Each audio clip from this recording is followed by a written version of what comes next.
A cryptic telegram lures Hercule Poirot to Ravenwood Manor, where a cursed sapphire reappears after decades, sparking death and deceit. Who left the deadly dart in the dark? Why does a scream echo through the fog, as shadows whisper of betrayal? And a killer stalks the halls. Poirot's gray cells race to unravel a web of greed, secrets, and a legacy stained with blood. Can he outwit a mastermind before the sapphire claims another life? The game is afoot, and time is running out. Chapter 1. The telegram from Ravenwood Hercule Poirot adjusted the angle of his silver cigarette case on the mahogany desk, ensuring it caught the pale November light streaming through his London flat's window. The room, immaculate as ever, smelled faintly of lavender polish and the lingering warmth of his morning tisane. Retirement, he had found, was a peculiar beast less a restful meadow, and more a cage of restless thoughts. His little gray cells, as he liked to call them, twitched, for want of a puzzle, a knot to untangle, a mystery to set right. The world, it seemed, had grown tiresomely predictable without a case to stir his intellect. The Morning Post had arrived with its usual lack of intrigue, a bill from his tailor, a polite invitation to a dull literary salon, and a catalogue of exotic teas he had already perused twice. He sighed, his mustache quivering slightly, and reached for the silver letter opener, its handle engraved with a delicate P. As he slid open the final envelope, a single sheet of cream paper slipped out, its edges crisp, its weight suggesting importance. A telegram. Poirot's heart gave a small, involuntary leap. Telegrams were rarely bearers of triviality. He unfolded it with care, his eyes scanning the typed words. Urgent. Your expertise required at Ravenwood Manor, Devon. Cursed sapphire resurfaced. Danger imminent. Discretion essential. Come at once. Lady Eleanor Ravenwood lips curved into a faint smile. A cursed sapphire? Danger imminent? The words danced before him, each syllable a spark to his dormant curiosity. Ravenwood Manor, he recalled vague whispers of the place, a sprawling estate on Devon's misty coast, steeped in tales of tragedy and treasure. The sapphire, if memory served, was the Ravenwood star, a gem of unearthly blue, stolen decades ago amid scandal and bloodshed. Its reappearance, if true, was no small matter. And Lady Eleanor Ravenwood, a widow of formidable reputation, was not one to summon a detective on a whim. He leaned back in his chair, the leather creaking softly, and tapped the telegram against his chin. Mon Dieu, he murmured. The little gray cells, they are summoned at last. Retirement could wait. He rang the bell for his valet, George, who appeared with the silent efficiency of a man accustomed to Poirot's sudden whims. George, my good man, prepare my traveling case. I depart for Devon this afternoon. The 3:15 train from Paddington, I think, will suffice. George, ever unflappable, raised an eyebrow a fraction. A case, sir? Precisement, Poirot replied, his eyes gleaming. A matter of sapphires and secrets. Inform Mrs. Hudson I shall require a light luncheon before I go, and my green overcoat, the one with the velvet collar. The country air, it is chilly this time of year. By 2 o'clock, Poirot was at Paddington Station, his polished shoes clicking against the platform stone. The station buzzed with the chaos of travelers, porters hauling trunks, a newsboy shouting headlines about a distant war, and a pair of nuns whispering over a shared prayer book. Poirot, immaculate in his tailored suit and Homburg hat, stood apart, his keen eyes sweeping the crowd. He had always believed that the observation of humanity was the detective's first art. Every gesture, every glance, told a story. As he boarded the first-class carriage of the 3:15 to Exeter, he noted his fellow passengers with interest. A young woman in a cloche hat, her fingers nervously twisting a pearl necklace, sat across from him. Beside her, A burly man with a weathered face and a tweed cap read a racing form, his lips moving silently. Further down, a thin gentleman in a black suit scribbled furiously in a notebook, his glasses slipping down his nose. And in the corner, a woman of indeterminate age, draped in a fur stole, stared out the window, her expression unreadable. Poirot's. Mind catalogued them all, sensing connections yet unseen. Were they bound for Ravenwood too? Or was their presence mere coincidence? He did not believe in coincidence. The train lurched forward, steam hissing, and Poirot settled into his seat, the telegram tucked safely in his breast pocket. He opened a slim volume of Balzac, but his attention wandered, drawn to the rhythm of the wheels and the faces around him. The young woman with the pearls glanced at him, then quickly away, her fingers tightening on her necklace. The burly man muttered something about long odds and circled a name on his racing form. The thin gentleman paused his writing, his pen hovering as if struck by a sudden thought. Poirot's mustache twitched. The air felt charged, as if the train itself carried secrets at Exeter. He disembarked, the platform slick with evening mist. A chauffeur in a dark uniform awaited him, holding a sign that read, Poirot.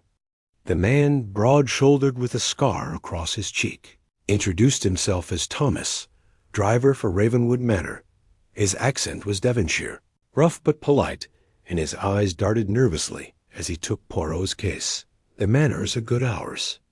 Drive, sir, Thomas said, loading the luggage into a sleek Rolls-Royce. Roads are rough with the fog tonight. Best hold tight. Poirot nodded, climbing into the car. The interior smelled of leather and pipe smoke, and as they drove, the city gave way to rolling hills shrouded in mist.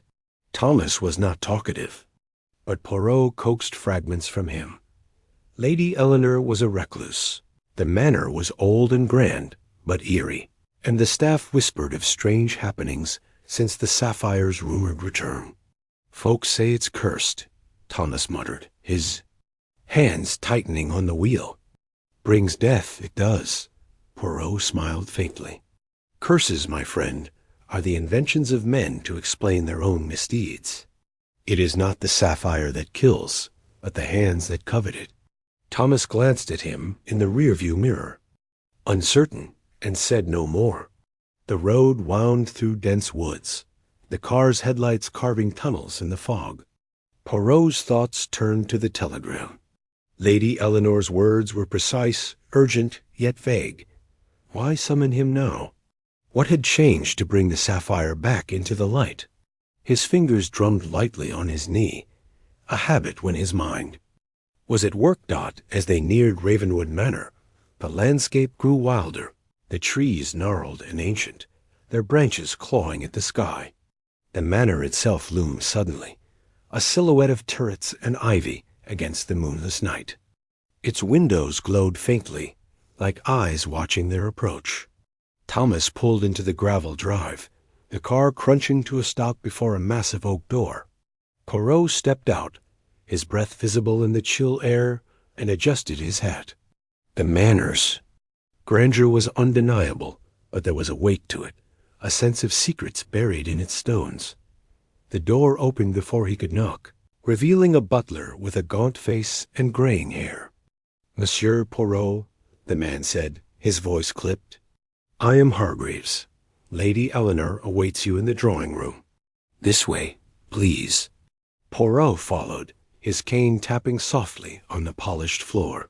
The entrance hall was vast, its walls lined with portraits of stern-faced Ravenwoods, their eyes seeming to follow him. A grand staircase spiraled upward, its banister carved with ravens in flight. Hargreaves led him through a corridor adorned with tapestries, their faded threads depicting scenes of hunts and battles. The air smelled of wax and old wood, tinged with something sharper fear, perhaps. The drawing room was a study in opulence. Crimson drapes, a roaring fire, and a chandelier casting prisms across the ceiling. Lady Eleanor Ravenwood stood by the fireplace, a tall woman in her 60s, her silver hair swept into an elegant chignon. Her eyes, sharp as cut glass, assessed Poirot with a mix of curiosity and command.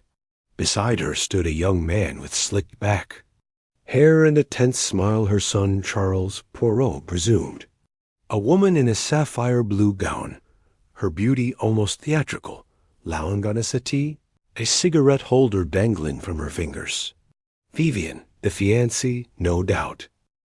Monsieur Poirot, Lady Eleanor said, her voice low and measured, your reputation precedes you. I trust your journey was tolerable? Most tolerable, madame, Poirot replied, bowing slightly. Though I confess, your telegram has piqued my curiosity. This sapphire of which you speak it is the Ravenwood star, oui? She nodded, her lips tightening. It is. Stolen in 1895, after my husband's grandfather, Lord Cedric, was found dead in this very house. The gem was never recovered until now. 3 days ago, it appeared in my study, wrapped in velvet, with no explanation. And since then? She hesitated, her gaze flickering to the window. There have been disturbances, threats. I fear we are not safe. Charles shifted uncomfortably, his hands in his pockets. Mother, it's nonsense, superstition. The gem's just a stone. Someone's playing a prank. Vivian exhaled a plume of smoke, her eyes narrowing. A prank that left a knife in my dressing table last night, Charles, with a note saying, leave or die. Poirot's head tilted, his interest sharpening. A note, mademoiselle? May I see it? Vivian hesitated, then reached into her purse, producing a crumpled slip of paper. Poirot took it, his gloved fingers careful not to smudge any traces. The words were scrawled in black ink, the handwriting jagged, as if written in haste. He tucked it into his pocket, his mind already turning. And you, Monsieur Charles, Poirot said, turning to the young man, you believe this to be a jest? Yet you seem uneasy. Charles flushed. I'm not uneasy. I just don't believe in curses. This is someone's idea of a game. Games, monsieur, can be deadly, Poirot said softly. And I, Hercule Poirot, do not play games. Lady Eleanor gestured to a tray of sherry. Please, join us for a drink. Dinner will be served soon, and you'll meet the others my staff, a few guests. I've asked them to stay, despite the incidents. I trust you'll observe them closely. Poirot accepted a glass, though he did not drink. Observation, madame, is my profession. And already, I sense that all is not as it seems.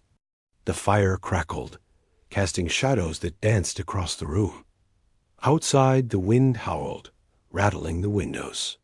Poirot's eyes moved from face to face. Eleanor's steely resolve, Charles's forced bravado, Vivian's guarded beauty, Hargreaves's silent vigilance.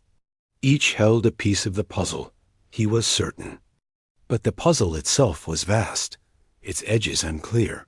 Dinner was announced, and the group moved to the dining hall, a cavernous room with a long oak table set for 10. Poirot noted the other guests.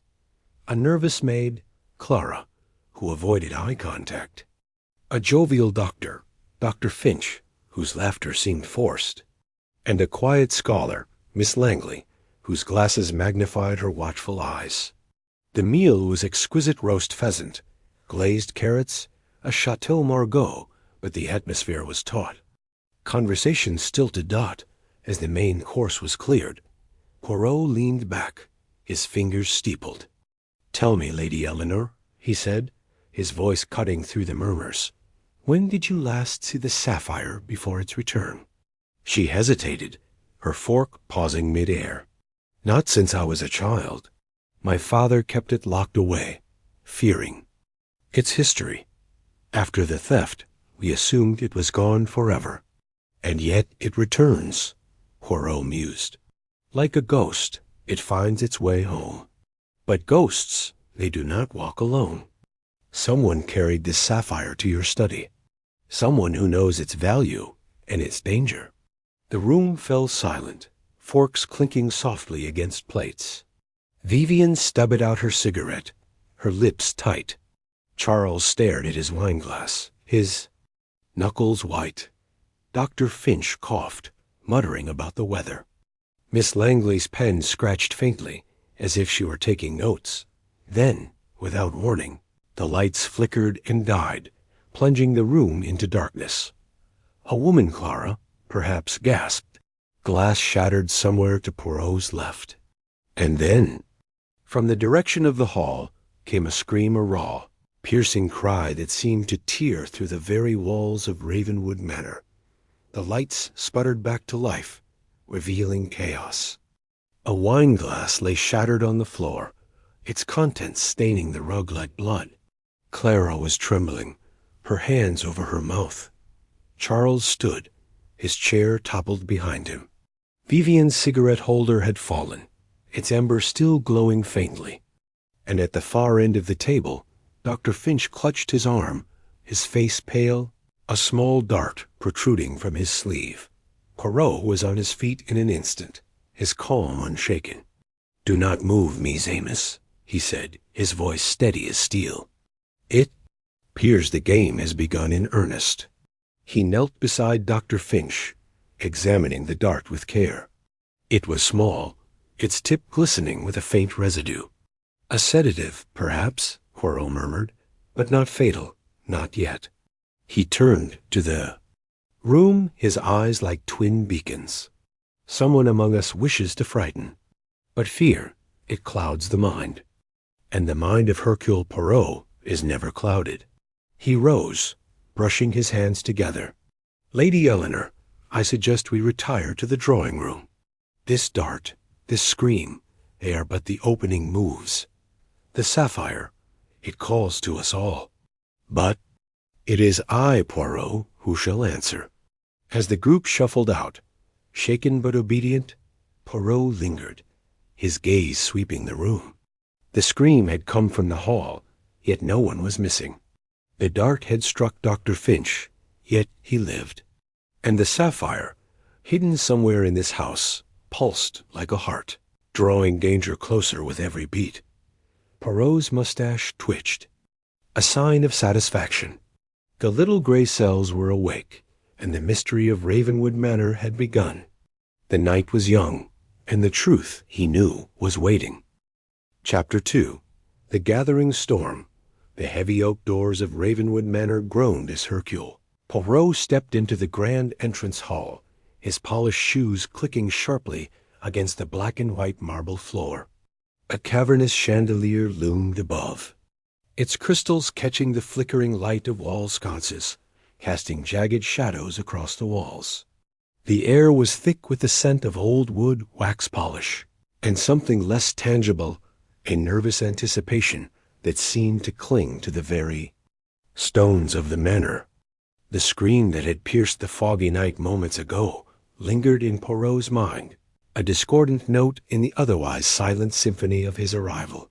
A tall, wiry man in a butler's livery hurried forward, his face pale and his hands trembling slightly as he took Poirot's coat and hat. "Monsieur Poirot, I presume?" he said, his voice clipped but unsteady.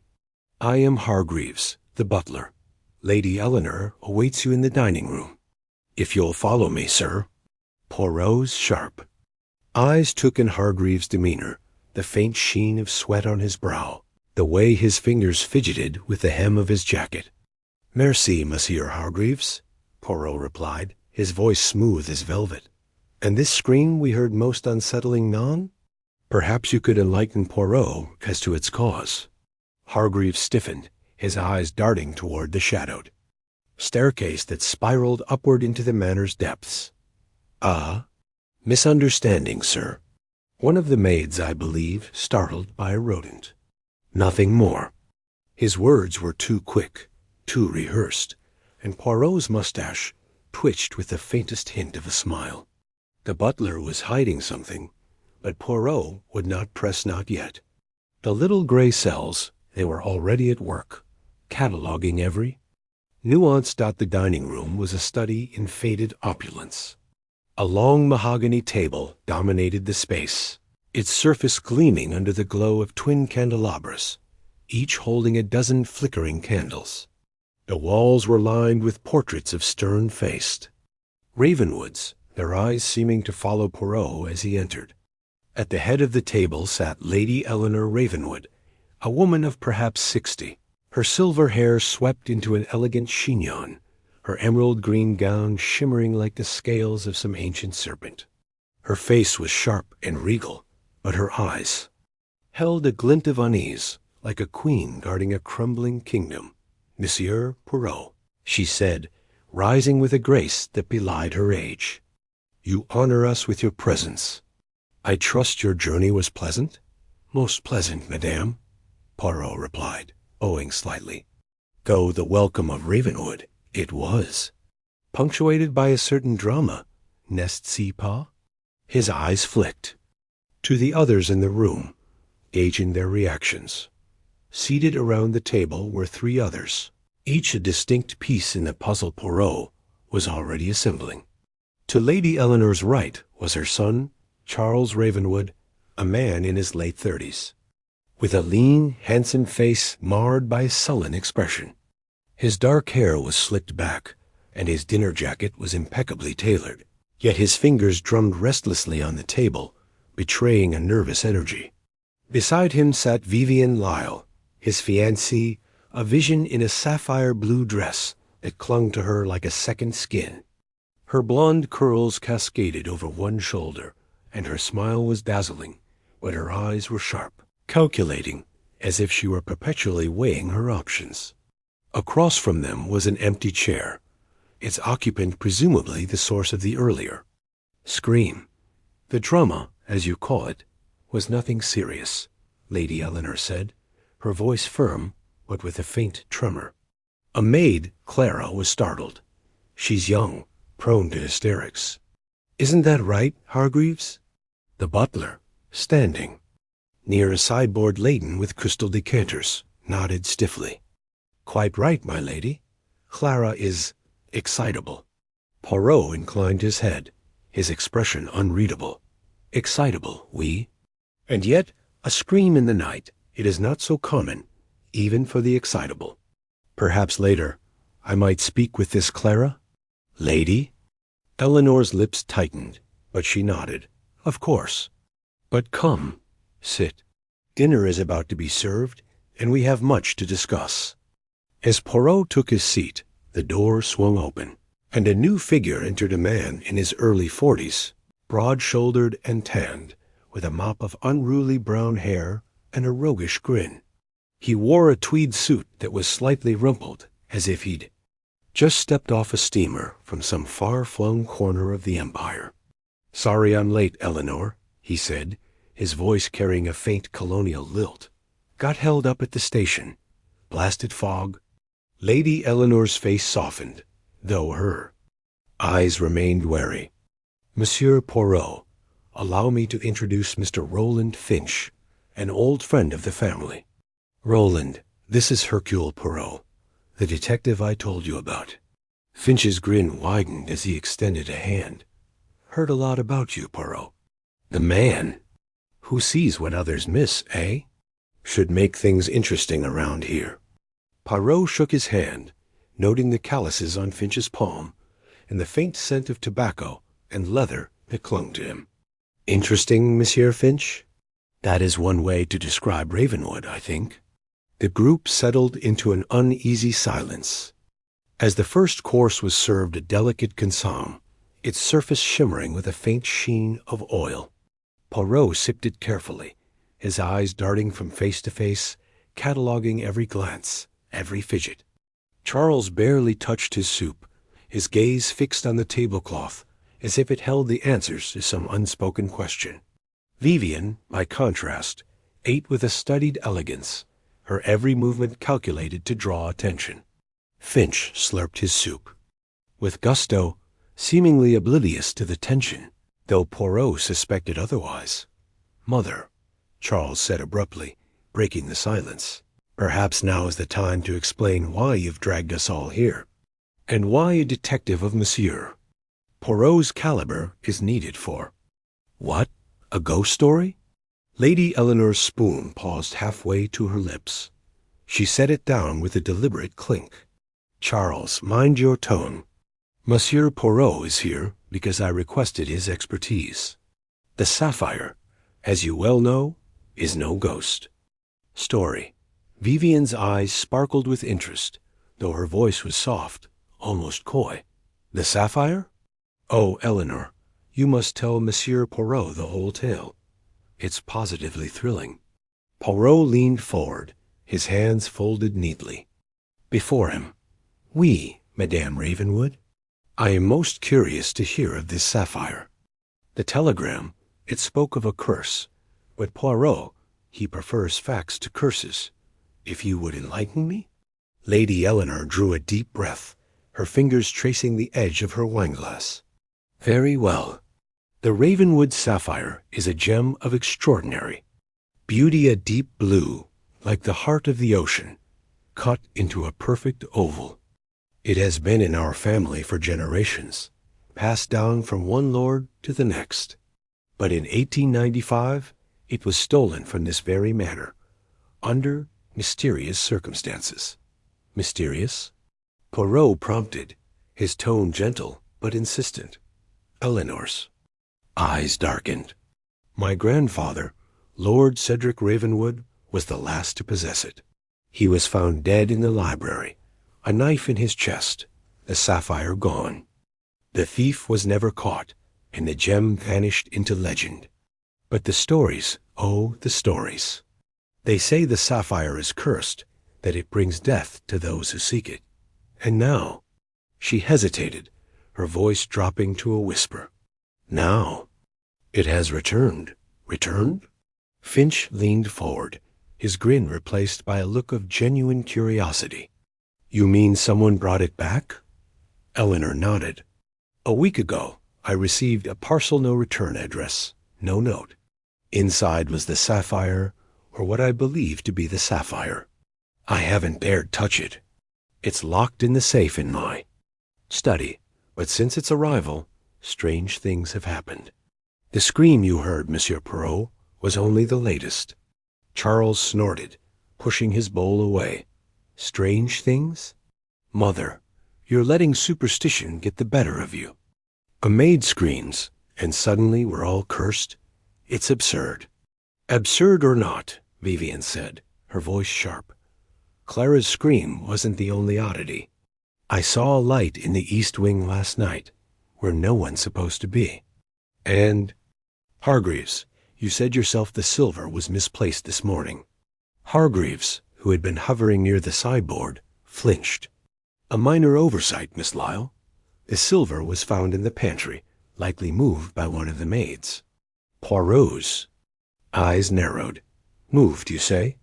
Or misplaced with purpose? Tell me, Monsieur Hargreaves, this Clara, where is she now?" Hargreaves hesitated, his Adam's apple bobbing. "She's resting, sir, in her quarters. The fright, it was too much for her." "Too much, indeed," Poirot murmured, his gaze lingering on the butler. "And yet, I think it would be most instructive to speak with her. After dinner, perhaps." Before Hargreaves could respond, the room was plunged into darkness. The candelabras flickered out, and the electric lights embedded in the walls sputtered and died. A collective gasp rose from the table, followed by the scrape of chairs and a muffled curse from Finch. Poirot remained still, his senses sharpened, listening to the rustle of fabric, the quickened breaths, the faint creak of floorboards. Then a gunshot shattered the silence, a sharp crack that echoed off the stone walls. Vivian screamed, and Charles shouted, "What the devil?" The lights flickered back on, revealing a chaotic scene. Finch was sprawled on the floor, clutching his shoulder, blood seeping through his fingers. His face was pale, but his eyes were wide with shock rather than pain. In his other hand, he held a crumpled piece of paper its edges singed as if it had been near a flame. "Roland!" Lady Eleanor cried, rushing to his side. "Hargreaves, fetch the doctor at once." Poirot was already on his feet, his movements precise and unhurried. He knelt beside Finch, his eyes scanning the wound. "Monsieur Finch, you are fortunate. The bullet, it has grazed you, nothing more. But this paper, may I?" Finch, grimacing, handed it over. Poirot unfolded it carefully, revealing a single line scrawled in jagged handwriting. "The sapphire sees all. Leave it be, or none shall leave Ravenwood alive." Poirot's mustache twitched again, this time with a spark of excitement. "Most interesting," he murmured, folding the note and slipping it into his pocket. He turned to the others, his voice calm but commanding. "Mesdames et messieurs, it seems we have a puzzle on our hands. A gunshot, a note, a sapphire with a dark history. Poirot, he does not believe in curses, but he does believe in human motives. And motives, they are always illuminating." Charles stood, his face flushed with anger. "This is madness. Someone tried to kill Roland, and you're talking about puzzles? We should call the police." "The police, Monsieur Charles.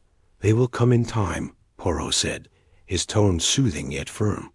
"But for now, we must preserve the scene, none?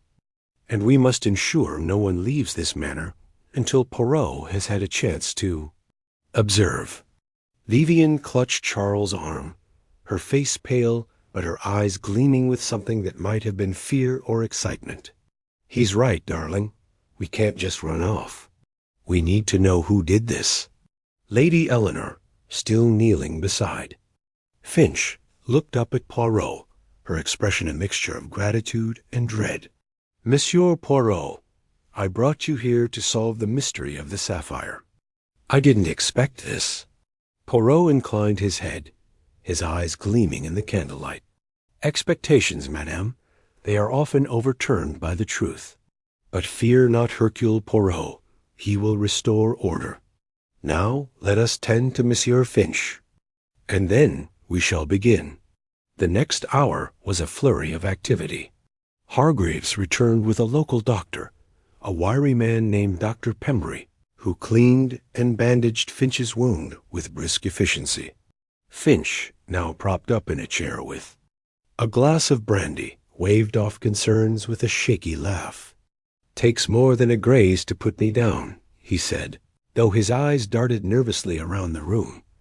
Poirot, meanwhile, examined the dining room with meticulous care. The bullet had embedded itself in the wainscoting behind Finch's chair, and Poirot extracted it with a pair of tweezers, noting its small caliber, a .22 perhaps easily concealed. The window nearest the table was slightly ajar, its latch loose, suggesting a possible entry or exit point. But the fog outside was thick, obscuring any tracks, and the room's only other door led to the kitchen, where the staff swore no one had passed through Dot. As the household dispersed to their rooms, Poirot lingered, his fingers brushing the edge of the singed note in his pocket. The words were melodramatic, almost theatrical, yet the bullet was real. Enough. Someone in Ravenwood Manor was playing a dangerous game, and Poirot was determined to uncover their moves. He approached Hargreaves, who was clearing the table with exaggerated care. "Monsieur Hargreaves, a word. This Clara, the maid, she is in her quarters, you say? I would like to see her now." Hargreaves hesitated, his hands pausing over a stack of plates. "She's not well, sir. Perhaps tomorrow." Poirot's smile was polite but unyielding. "Tomorrow. It is too late for the truth. Lead me to her, if you please." Reluctantly, Hargreaves led Poirot up the grand staircase and down a narrow corridor lined with faded tapestries. The air grew colder, the shadows deeper, as they reached the servants' quarters. Hargreaves knocked on a plain wooden door, but there was no answer. He knocked again, louder, and pushed the door open. The room was empty. The bed was neatly made, but a single candle burned on the knitstand, its wax pooling onto the wood. A small window was open, letting in a chill draught, and on the floor lay a single white glove, its fingers splayed as if dropped in haste. Poirot's eyes gleamed. "Most curious," he said softly. "A maid who screams, then vanishes. A glove, left behind like a breadcrumb in a fairy tale. Tell me, Monsieur Hargreaves, does Clara often leave her glove about?" Hargreaves shook his head, his face ashen. "No, sir. She's meticulous." "This isn't like her." Poirot picked up the glove, noting its fine stitching and the faint scent of lavender. "Then we must find her non? For I suspect Clara knows something that someone else wishes to keep hidden." As they returned to the main house, Poirot's mind was ablaze with possibilities. The sapphire, the gunshot, the note, the missing maid, each was a thread in a tapestry of deceit. He glanced at the portraits lining the corridor, their painted eyes seeming to mock his efforts. But Poirot was undeterred. The little gray cells, they were never wrong, and they whispered that the truth was close, hidden in the shadows of Ravenwood Manor.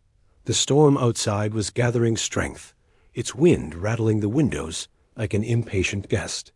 But inside, a different storm was brewing, one of secrets, lies, and a sapphire that seemed to draw out the worst in those who coveted it. Hercule Poirot, with his impeccable mustache and unyielding logic, was ready to face it head-on. Chapter 3. Shadows of the past, the morning mist clung to Ravenwood Manor like a shroud, its tendrils curling around the ancient stone walls, as if reluctant to release the secrets they guarded. Hercule Poirot stood at the edge of the grand drawing room, his polished shoes sinking slightly into the plush Persian rug. His eyes, sharp as ever, scanned the room's opulent details, the gilded cornices, the heavy velvet drapes, the portraits of stern Ravenwood ancestors staring down with judgmental gazes. The air was thick with the scent of old wood and wax polish, but beneath it lingered something less tangible. Suspicion. The events of the previous night, a gunshot, a wounded guest, and a cryptic note scrawled in hurried ink had set the household on edge. Poirot, however, remained unperturbed. His mustache twitched slightly as he adjusted his cufflinks, a ritual that grounded him amidst chaos. The note, found clutched in the hand of the injured guest, Mr. Percival Lyle, read simply, "The sapphire's curse wakes at midnight." It was melodramatic, Poirot thought, but effective in stirring fear. He had already deduced that Lyle, a distant cousin of Lady Eleanor, was not the intended victim, but merely a bystander, caught in a web of misdirection. The real target, he suspected, was the sapphire itself or the truth it concealed. Poirot's first task was to interview the manor's staff, a motley crew whose guarded expressions suggested they knew more than they let on. He began with Mrs. Clara Dunworth, the housekeeper, whose stern demeanor and tightly pinned bun gave her the air of a governess from a bygone era. They met in the servants' hall, a stark contrast to the manor's grandeur, with its plain wooden table and flickering oil lamp. "Mrs. Dunworth," Poirot began, his voice smooth as velvet, "you have served the Ravenwood family for, I understand, nearly 30 years. You must know much of their history, n'est-ce pas?" Clara's lips pursed, her hands folding tightly in her lap. "I do my duty, Mr. Poirot. I keep the house in order, not my nose in family affairs." Poirot tilted his head, his eyes gleaming with that disarming curiosity that often unraveled the most guarded souls. "Yet, madame, a house as old as this one whispers its secrets to those who listen. The sapphire, for instance, its theft in 1895. You were here then, were you not?" Her fingers twitched, betraying a flicker of unease. "I was a young maid. Then I heard the stories, same as everyone. Lord Cedric Ravenwood, Lady Eleanor's father, was disgraced after the gem vanished. They said he stole it himself, sold it to cover debts. But no one ever proved it. And what do you believe? Poirot pressed, leaning forward slightly, his tone inviting confidence. Clara hesitated, her eyes darting to the door as if expecting an eavesdropper. I believe some truths are better left buried. That sapphire brought nothing but misery. Lord Cedric changed after it was gone, became a recluse, muttering about curses and betrayal. He died alone in this house, and I cleaned the room myself. Found nothing but dust and regret. Poirot nodded, filing away her words. And these stories of a curse, do they persist among the staff? She scoffed, but it lacked conviction. Superstition, mostly. The maids whisper about lights in the old wing, footsteps where no one walks. But it's an old house. It creaks. Thank you, madame, Poirot said, rising with a courteous nod. You have been most illuminating. His next stop was the butler, Mr. Hargreaves, whose nervous demeanor at dinner had not escaped Poirot's notice.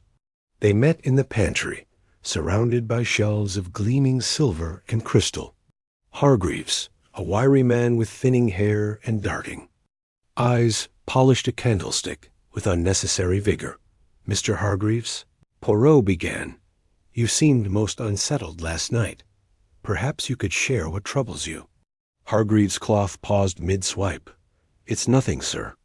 Just the shock of the gunshot, that's all. Poor Mr. Lyle. Poirot's mustache curled slightly, a sign he'd caught a scent. Mon ami, a butler sees all, hears all. You know this household's pulse.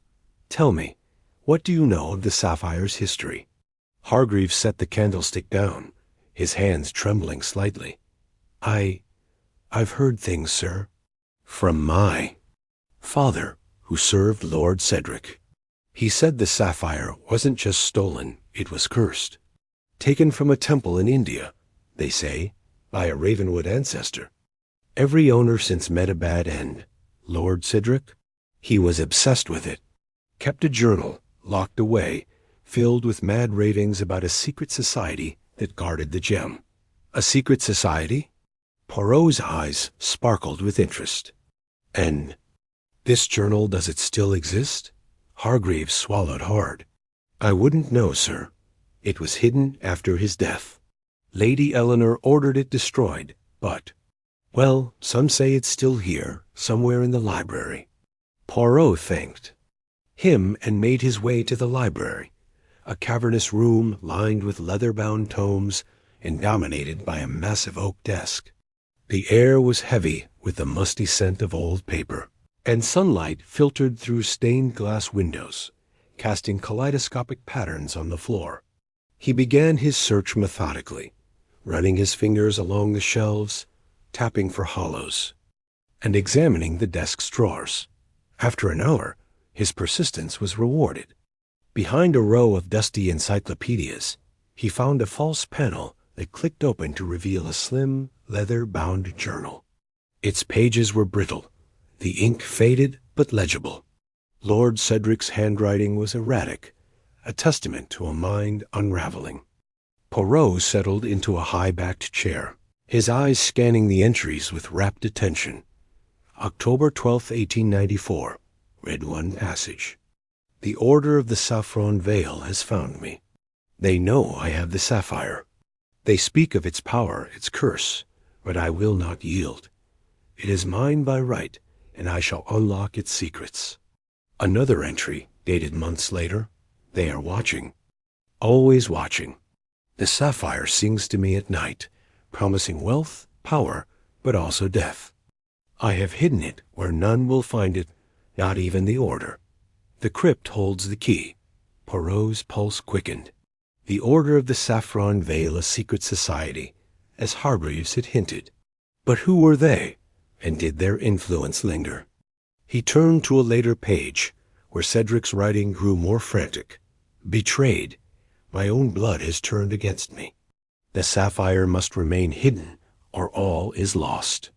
A coded passage caught his eye, a series of numbers and symbols scrawled in the margins. Poirot, no stranger to ciphers, recognized it as a substitution code. He pulled a notebook from his pocket and began decoding, his pencil moving swiftly. After 20 minutes, he had it. The well guards the truth. Trust no one. The well. Poirot recalled the groundskeeper's report of a cloaked figure near the estate's ancient well. Could it be the hiding place Cedric referenced? He closed the journal, slipping it into his coat, and resolved to investigate the well later that evening. For now, he needed to understand the living players in this drama. He sought out the groundskeeper, Tom Farley, a grizzled man with a limp, and a weathered face that spoke of years spent battling the elements.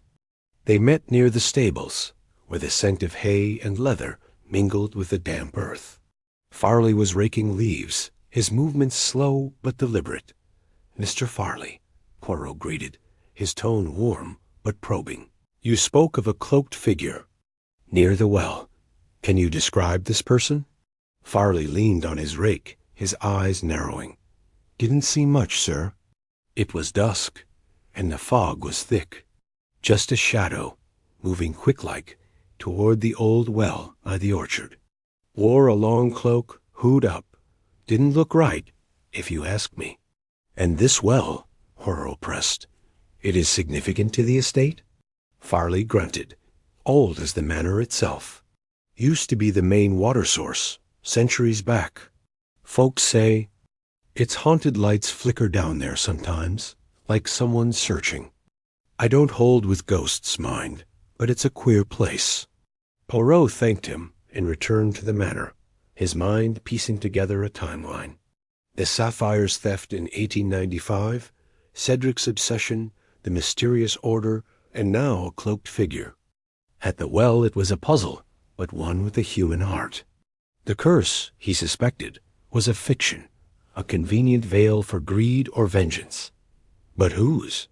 As the afternoon waned, Poirot joined Lady Eleanor for tea in the conservatory, a glass-walled haven filled with exotic plants and the soft hum of a fountain.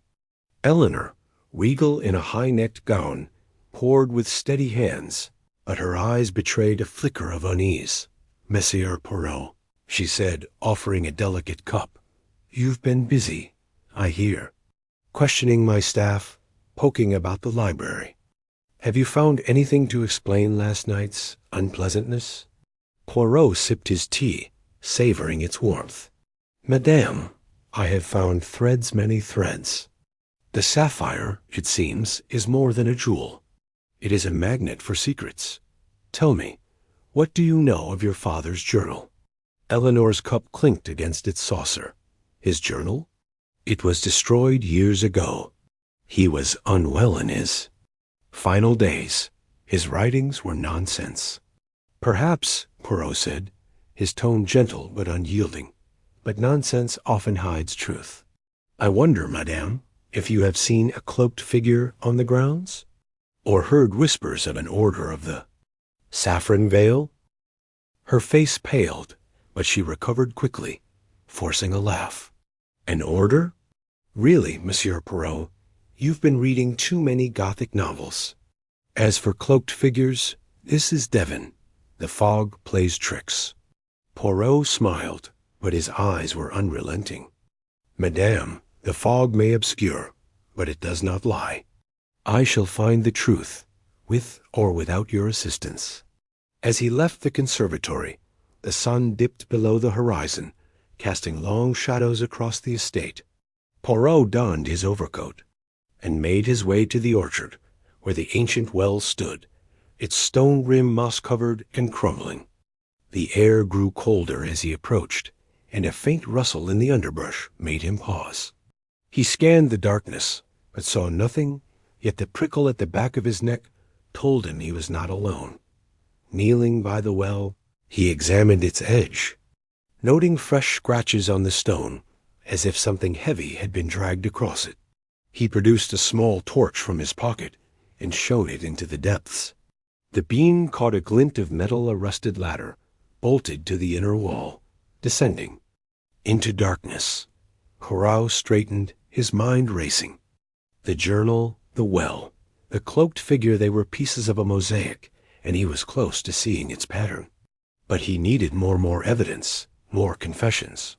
He turned back toward the manor, his silhouette sharp against the gathering dusk, confident he was on the trail of a living culprit, not a curse.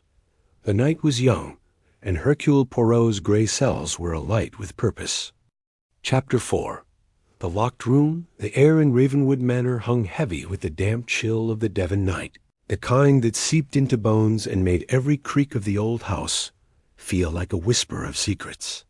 Hercule Poirot stood in the dimly lit hallway, his polished shoes silent on the warm Persian rug, his mustache twitching as he absorbed the scene before him. The scream that had pierced the manor just moments ago still echoed in his mind, sharp and raw, a sound that carried not just fear, but the weight of something inevitable. The door to the attic room, where the scream had originated, stood ajar, its dark oak frame splintered slightly at the lock, as if someone had forced their way in or out. Poirot's gray cells, those tireless engines of deduction, were already at work. The scream had come shortly after midnight, when the household should have been asleep, yet the manor buzzed with restless energy. Lady Eleanor Ravenwood, her son Charles, his fiancée Vivienne, and the nervous butler, Mr. Hargreaves, had all gathered in the hall, their faces pale under the flickering gaslight. The other guests' assorted cousins, a dour governess, and a retired colonel with a penchant for brandy hovered nearby, their whispers forming a low hum of suspicion and dread. "Mon Dieu," Poirot murmured, adjusting his cuffs with deliberate calm. A scream in the night, a locked door, and now a tragedy. This is no mere coincidence, non. We must proceed with precision. He stepped forward, his small frame commanding the space, and pushed the attic door fully open. The room beyond was small, almost claustrophobic, with slanted ceilings and a single dormer window sealed shut by years of neglect. Dust motes danced in the faint moonlight that slipped through the grimy glass, illuminating a grim tableau. A young maid, Clara, lay crumpled on the floor, her eyes wide and unseeing, her lips parted in a silent cry. In her clenched hand gleamed a sapphire pendant, its deep blue catching the light like a frozen tear. The air carried a faint, bitter scent, almonds, unmistakable and chilling. Poirot knelt beside the body, his gloved fingers hovering over the pendant without touching it. "Cyanide," he said softly, almost to himself. "The scent is unmistakable. But how and why does a maid come to such an end in a locked room, clutching a jewel tied to a curse?" Lady Eleanor, her silver hair impeccable despite the hour, clutched her shawl tightly. "This is madness, Monsieur Poirot. Clara was a good girl, quiet, loyal. She had no business with that wretched sapphire."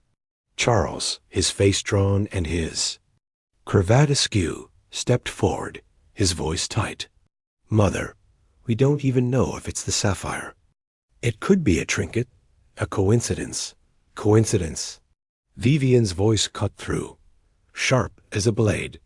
She stood apart from Charles, her emerald gown shimmering in the low light, her eyes flashing with something between fear and defiance. "A girl is dead, Charles, in a room locked from the inside, holding a jewel that looks exactly like the one your family's been obsessed with for decades. You call that coincidence?" Poirot's gaze flicked to Vivienne, noting the tremor in her hands despite her bold tone. "Mademoiselle," he said smoothly, "your observation is most astute.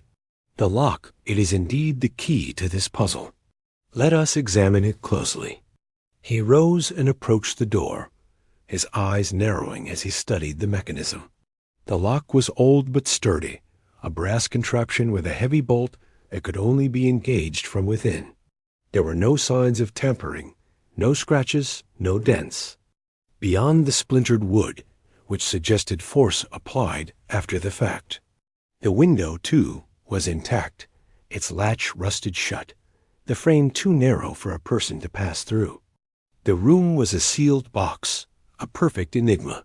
"Impossible," muttered the colonel, his mustache bristling as he peered over Poirot's shoulder. "No one could have gotten in or out. It's suicide, plain and simple." Poirot's lips curved into a faint, enigmatic smile.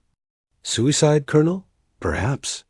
But Poirot, he does not believe in the impossible. Every locked room has its secret, and this one will yield to the little gray cells." He turned to the gathered household, his voice calm but commanding. "No one is to leave this manor until I have spoken with each of you. Monsieur Hargreaves, you will ensure the body is not disturbed until the local constabulary arrives. And you, Lady Eleanor, will provide me with a list of everyone who has access to this attic." Hargreaves, his hands trembling, nodded vigorously. "Of course, sir. Right away." As the group dispersed, their murmurs trailing like smoke, Poirot lingered in the attic, his eyes sweeping the room for details the others had missed. The floorboards were uneven, some loose, but none revealed hidden compartments when he tested them. A small table held a candle, half burned, its wax pooled in a way that suggested it had been lit recently. A single chair, overturned, lay near Clara's body, as if she had fallen in a struggle. And then there was the pendant, its chain tangled. In her fingers, the sapphire glinting with an almost mocking clarity. Poirot's thoughts churned.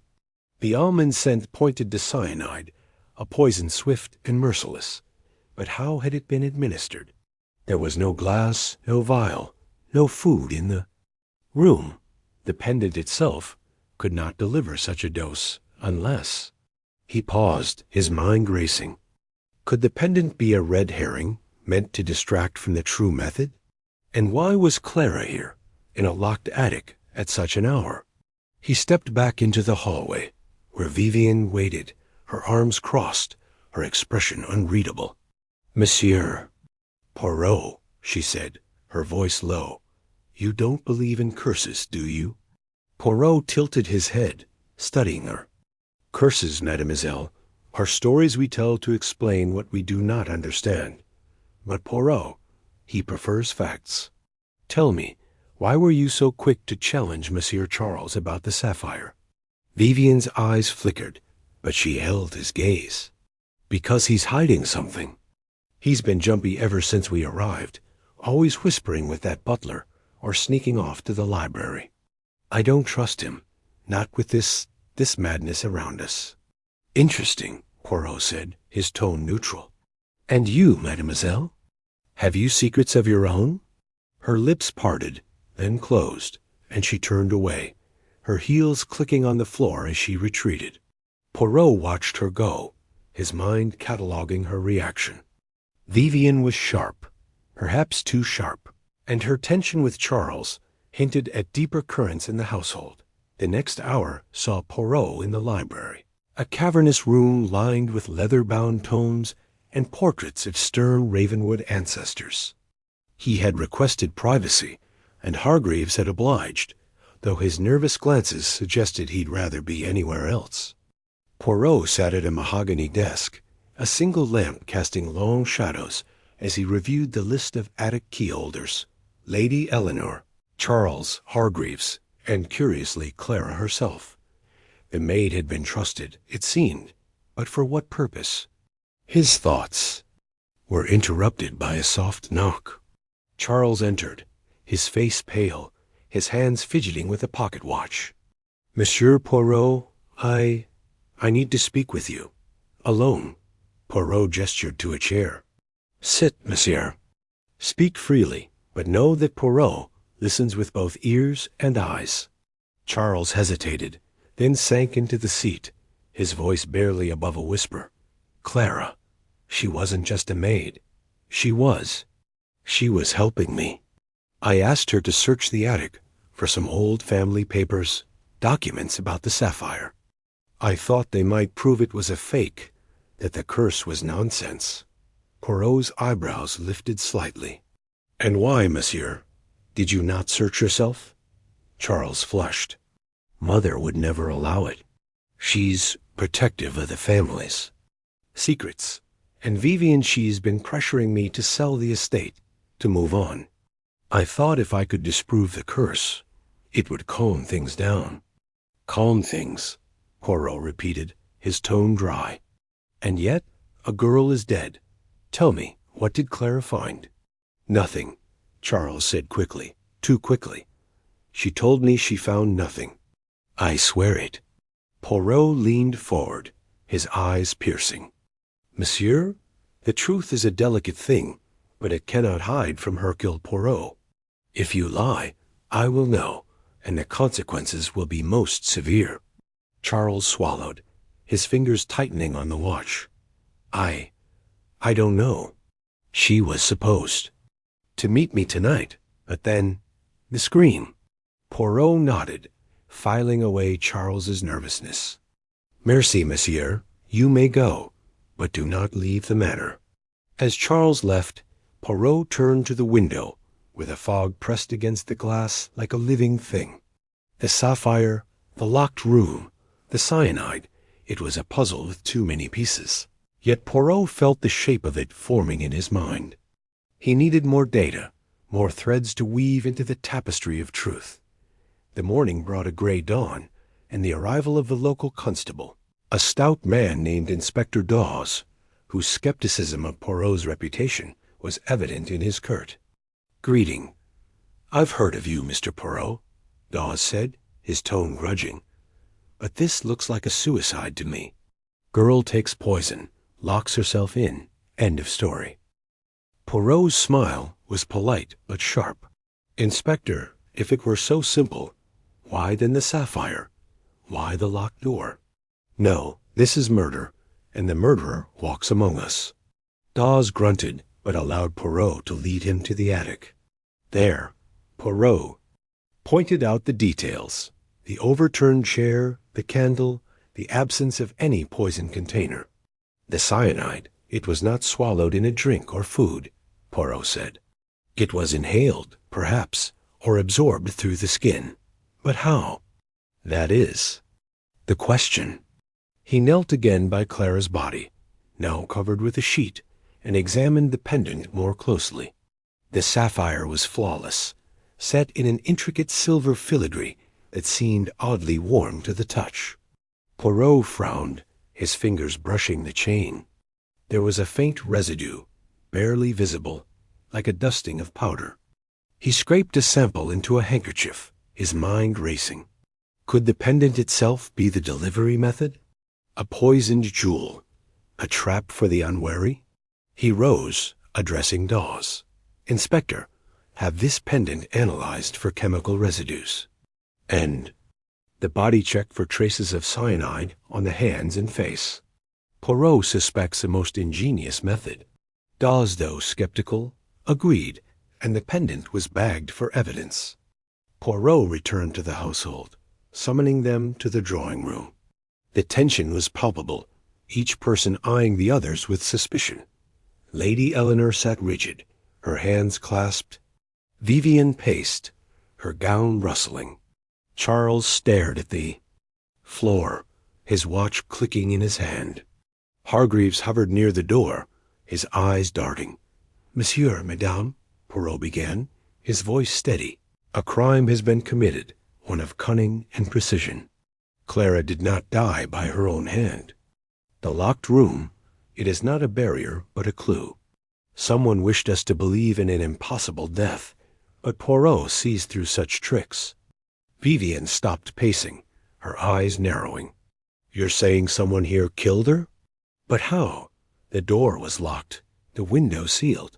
Poirot's smile was enigmatic. How indeed? That is what Poirot will uncover. But know this, the murderer made a mistake, a small one, but enough. And Poirot, he will set a trap to catch them.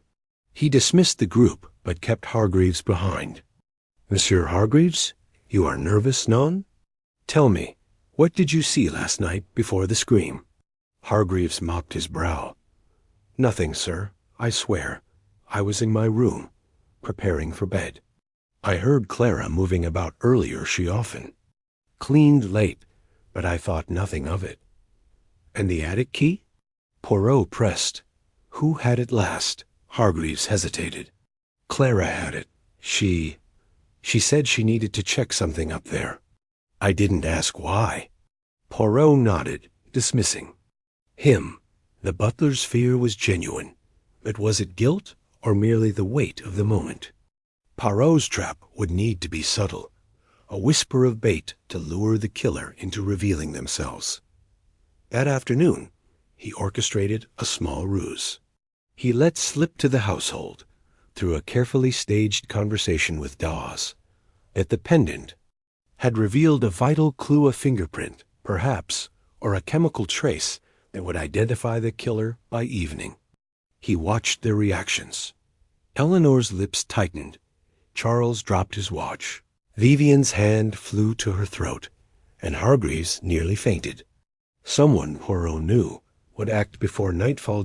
As dusk fell, Poirot stationed himself in the library, a vantage point overlooking the hall. He had instructed Dawes to guard the attic, ensuring no one could tamper with the scene. The manor was quiet, too quiet, the kind of silence that precedes a storm. Then a soft thud from above the attic again. Poirot moved swiftly, his cane tapping lightly as he climbed the stairs. In the attic, he found Vivian, her hands gloved, prying at a floorboard. She froze, her eyes wide. Monsieur Poirot, I was looking for something Clara might have hidden. Poirot's gaze was unyielding. Mademoiselle, you are a poor liar. Step away from the floorboard. S'il vous plaît. She complied, her face pale. Poirot examined the board, lifting it to reveal a small tin box. Inside was a vial, empty but reeking of almonds. Cyanide, he said softly.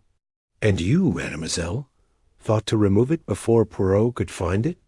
It's not what you think, Vivian cried. I was protecting Charles.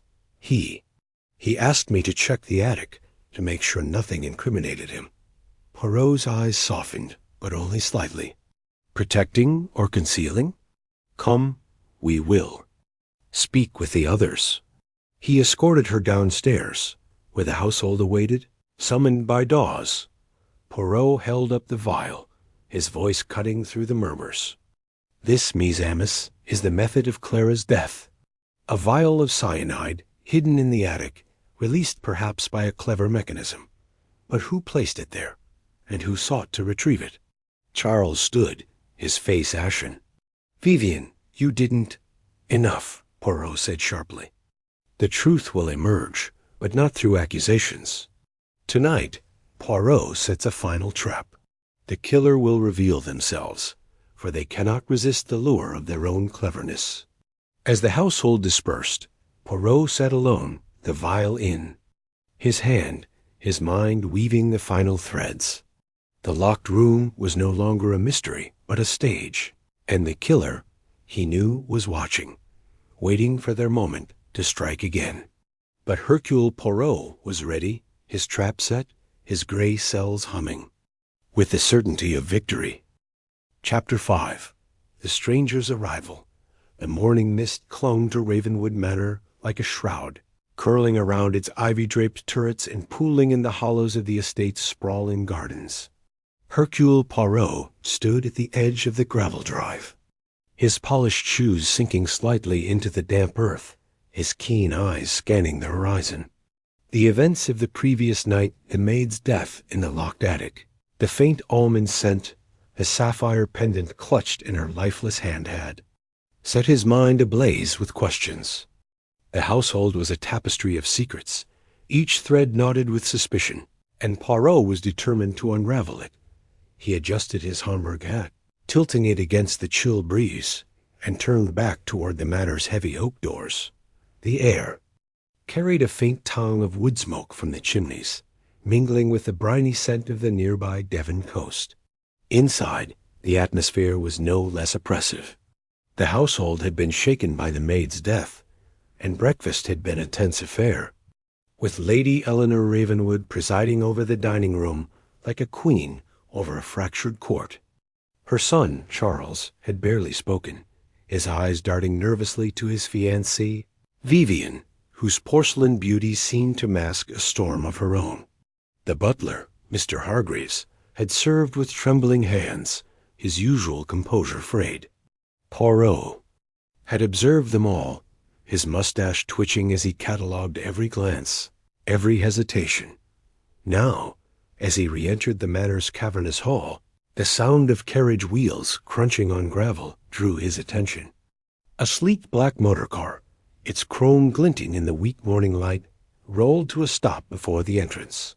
Poirot paused, one gloved hand resting on the banister of the grand staircase, and watched as a figure emerged from the vehicle. Man was tall, broad-shouldered, with a shock of chestnut hair swept back from a high forehead.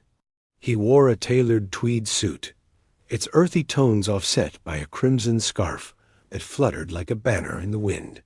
His movements were confident, almost theatrical, as he strode toward the manor, a leather satchel slung over one shoulder. "Bonjour," Poirot murmured to himself, his eyes narrowing. "And who might you be, monsieur, arriving so opportunely?" The newcomer was greeted at the door by Hargreaves, who seemed momentarily startled, but recovered quickly, bowing stiffly. "Dr. Julian Marsh, I presume?" The butler said, his voice tight. "Lady Ravenwood is expecting you." "Indeed, my good man," the stranger replied, his voice smooth and resonant, carrying the faintest trace of a colonial accent south. "African, perhaps," Poirot mused.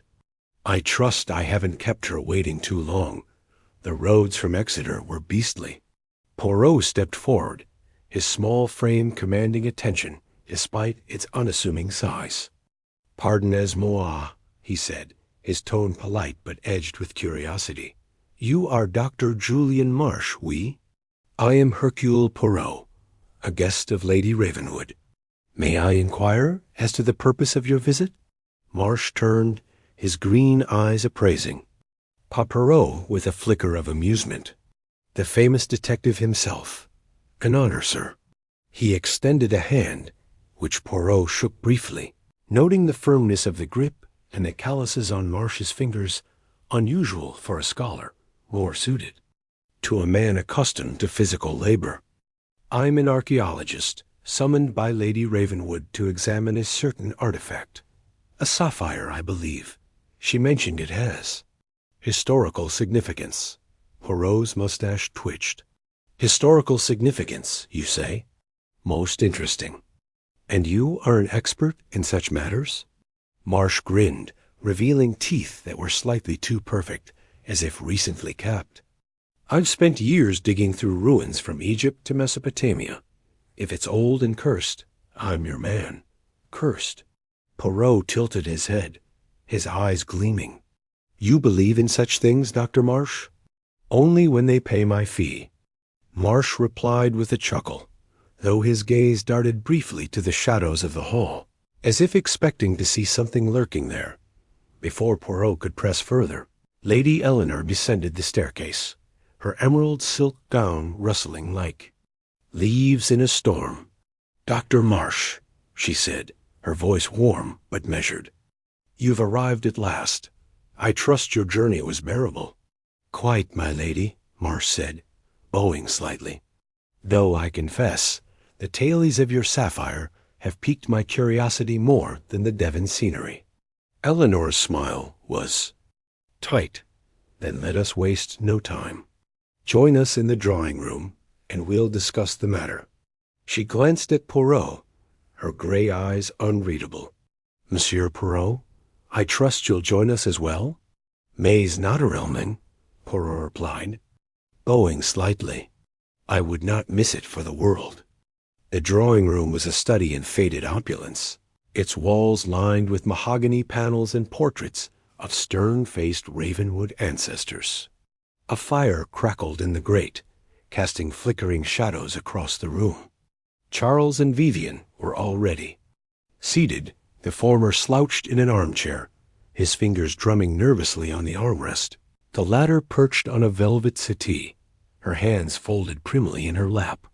Hargreaves hovered near the door, his face pale, while a young footman, Thomas, stood rigidly by the tea-tray, his eyes fixed on the floor.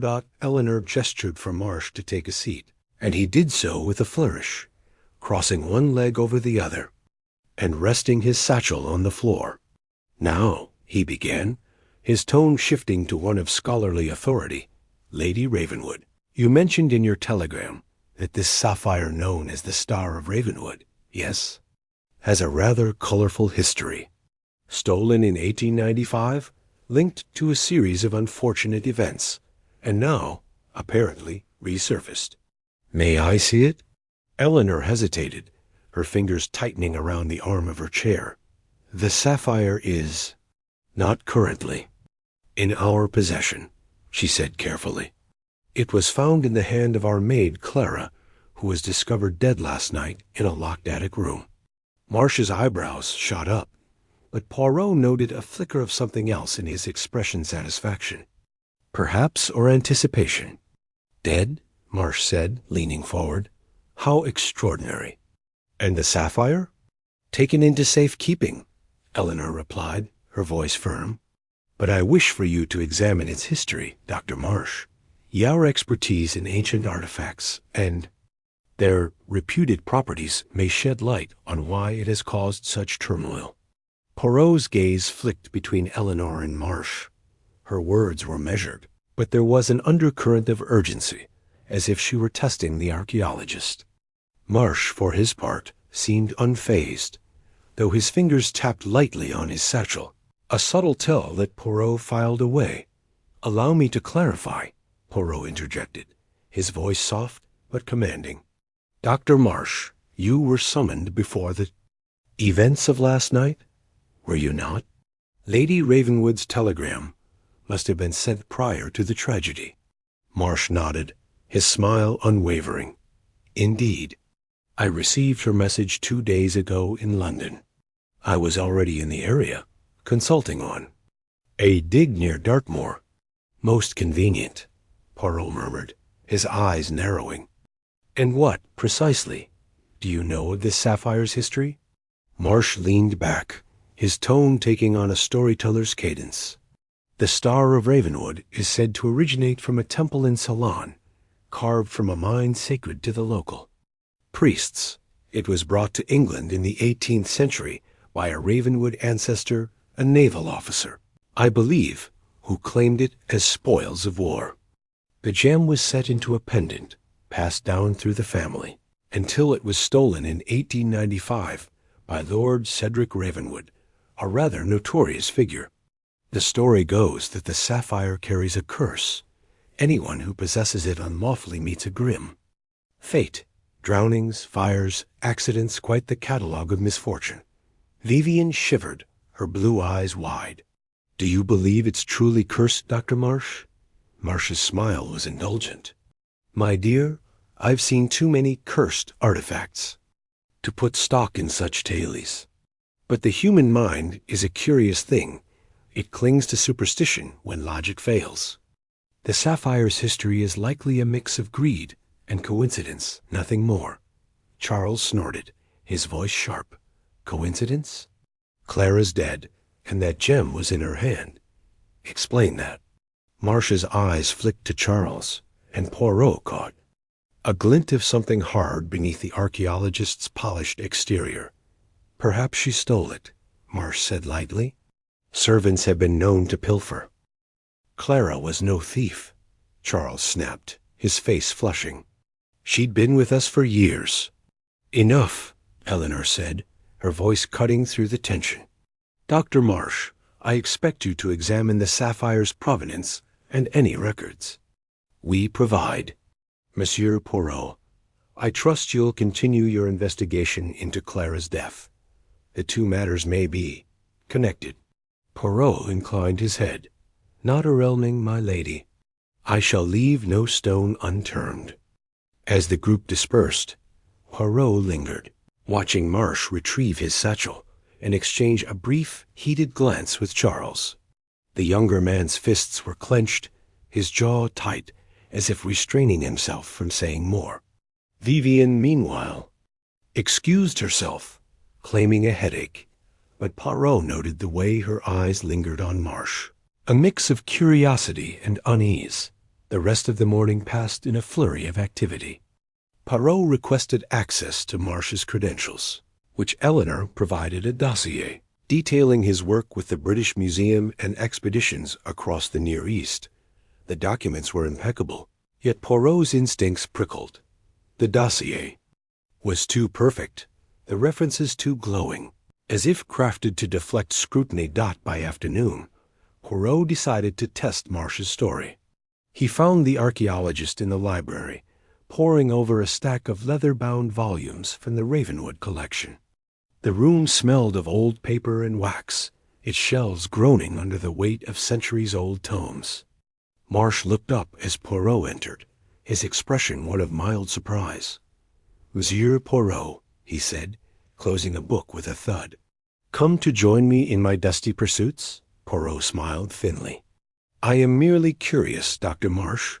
You spoke of the sapphire's origins with great authority. Have you encountered it before?" Marsh's eyes flickered, but his voice remained steady. "Only in texts. The Ravenwood sapphire is mentioned in several accounts of colonial plunder. It's a minor legend in archaeological circles. And yet," Poirot said, pacing slowly along the shelves, "you arrived with remarkable speed. 2 days from London to Devon, in the midst of a Dartmoor dig? Most impressive." Marsh chuckled, but there was an edge to it. "I'm a man who seizes opportunities, Monsieur Poirot. When Lady Ravenwood calls, one doesn't dawdle." "Indeed," Poirot said, pausing to examine a brass globe on a nearby table. "And what of your satchel, monsieur? It seems a constant companion. May I inquire what treasures it holds?" Marsh's hand tightened briefly on the satchel strap. "Just my tools, notebooks, a loop, some reference texts. Nothing to excite a detective." "Perhaps," Poirot said, his tone light. "But the smallest detail can be illuminating." That evening, as the household gathered for dinner, the atmosphere was electric with unease. Marsh dominated the conversation, regaling the table with tales of desert tombs and forgotten kings, his charisma drawing even Vivian's guarded attention. Charles, however, grew increasingly sullen, his wine-glass refilled more often than was wise. Poirot, seated opposite Marsh, observed every gesture, every inflection, noting the way the archaeologist's eyes lingered on Eleanor's sapphire brooch, a family heirloom, but not the star of RAVENWOOD. After dinner, Poirot excused himself, claiming a need for fresh air, but instead slipped upstairs to Marsh's guest room. The lock was simple, easily bypassed with a hairpin borrowed from Vivian's dressing table earlier that day. Inside, the room was tidy, almost sterile, save for the satchel on the bed. Poirot opened it with care, revealing a notebook filled with meticulous sketches of artifacts, a small magnifying glass, and tucked beneath a false bottom a letter. Letter was addressed to Marsh, written in a looping feminine hand. It read, "Julian, the sapphire is within reach. Charles is pliable, but the old woman is sharp. Move quickly, or we lose everything." Poirot's heart quickened. V for Vivian? The handwriting was unfamiliar, but the implications were clear. Marsh was no mere scholar. He was entangled in a scheme, and Charles was involved, willingly or not. Poirot replaced the letter, ensuring the satchel looked untouched, and left the room as he descended the stairs. He heard raised voices from the drawing room. Charles and Marsh were arguing, their words muffled but heated. Poirot paused outside the door, catching fragments. "Promised me. Fool if you think. Should never forgive." The door swung open, and Charles stormed out, nearly colliding with Poirot. "Monsieur Poirot." He gasped, his face flushed. I didn't see you." "No matter," Poirot said smoothly. "A disagreement, perhaps?" Charles's eyes darted to the drawing room, where Marsh stood silhouetted against the firelight. "Nothing important," he muttered, brushing. Past, Poirot entered the room, meeting Marsh's gaze. "A spirited discussion, Dr. Marsh?" Marsh shrugged, his smile returning. "Just a difference of opinion. Charles is protective of his family's legacy." "Indeed," Poirot said, his tone neutral. "As am I, monsieur, when it comes to the truth." The night deepened, and Poirot retired to his room, but sleep eluded him. His mind churned with questions. Was Marsh the mastermind, or a pawn? Was Vivian the V of the letter, or another player entirely? And what of Charles, whose loyalty seemed torn between love and duty? The sapphire, Poirot knew, was the key not as a cursed object, but as a catalyst for human greed and betrayal. He rose, lighting a small lamp, and began to sketch a timeline on a sheet of paper, connecting names and events. Marsh's arrival, so perfectly timed, suggested foreknowledge. The letter hinted at a conspiracy, but its vagueness left room for doubt. And the almond scent in the attic cyanide, perhaps, pointed to a calculated killer, not a supernatural force. A soft knock interrupted his thoughts. Vivian stood in the doorway, her face pale, a shawl wrapped tightly around her shoulders. "Monsieur Poirot," she whispered, "I need to speak with you. Alone." Poirot gestured for her to enter, closing the door behind her. "Mademoiselle, you are troubled. What is it?" She hesitated, her fingers twisting the fringe of her shawl.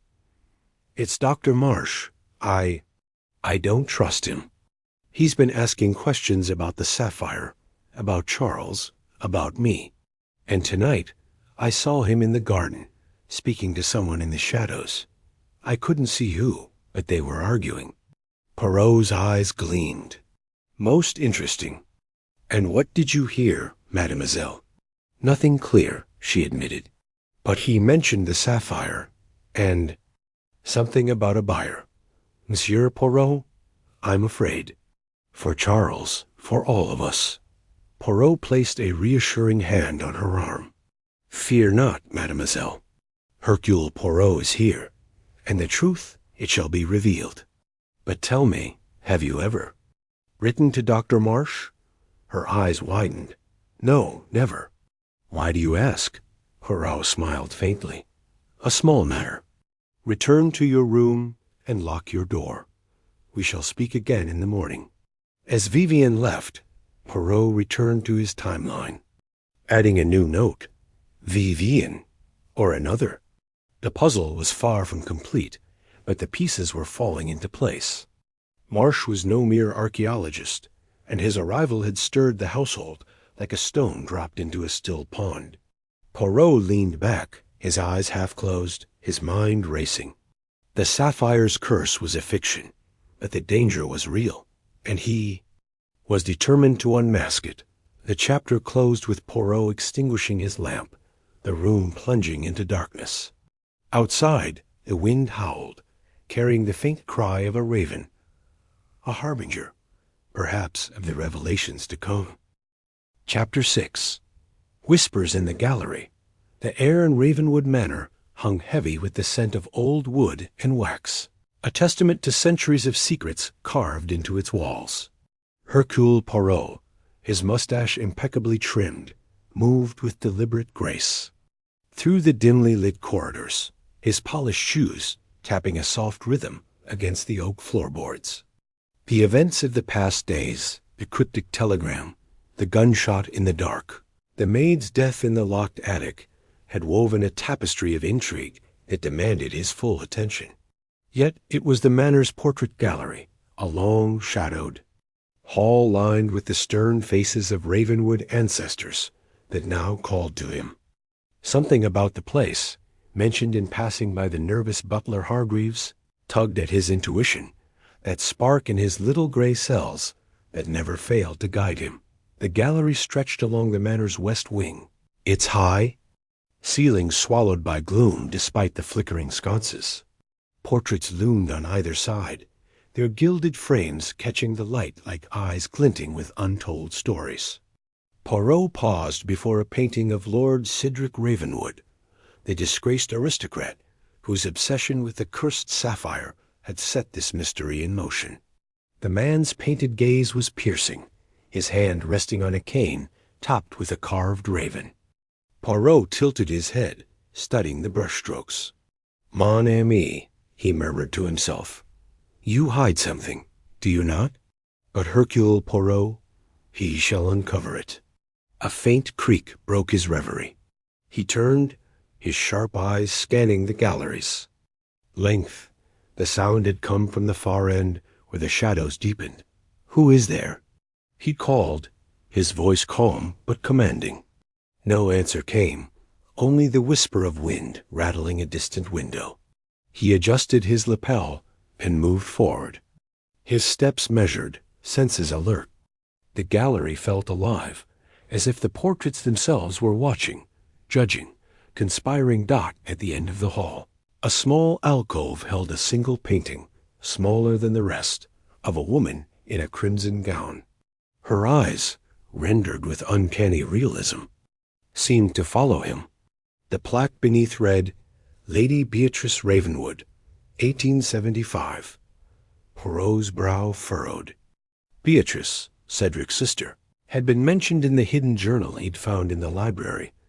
A woman of fierce intellect who vanished after the sapphire's theft in 1895.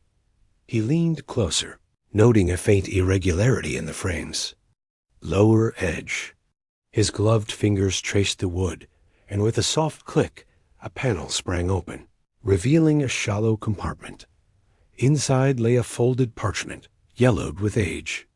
Poirot unfolded it with care, revealing a map, its ink faded but legible. It depicted the Ravenwood estate, with a winding path leading to a crypt marked with a single word, Elysium. A thrill coursed through him. "The crypt, he whispered. "The heart of this mystery, perhaps." But before he could study it further, a shadow flickered across the wall, a human shape, swift and silent, vanishing around the corner. Poirot pocketed the map and pursued, his pace brisk but silent. The corridor twisted into a narrower passage, lined with faded tapestries. He rounded a corner and nearly collided with Vivian, Charles Ravenwood's glamorous fiancée, her face pale beneath her rouge. She clutched a silk shawl, her emerald eyes wide with alarm. "Monsieur Poirot," she gasped, pressing a hand to her chest.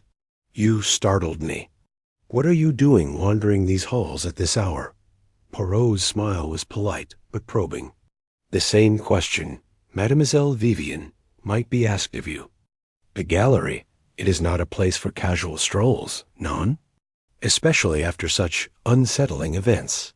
Her laugh was brittle, her fingers tightening on the shawl. "I couldn't sleep.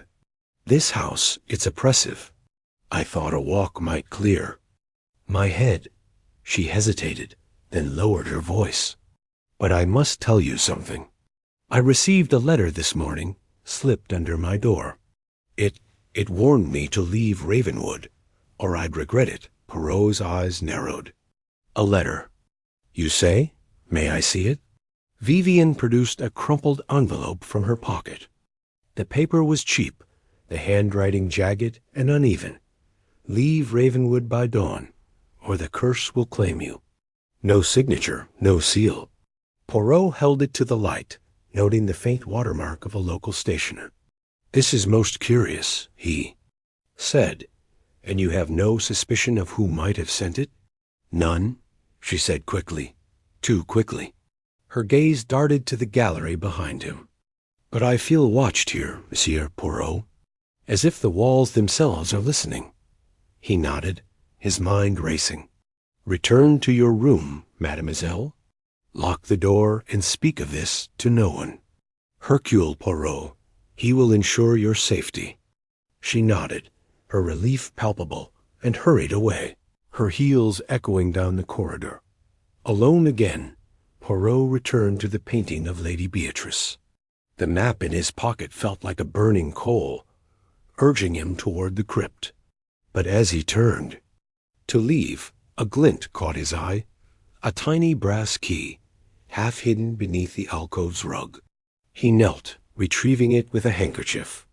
It was ornate, etched with a raven's head, too small for a door, but perfect for a lockbox or chest.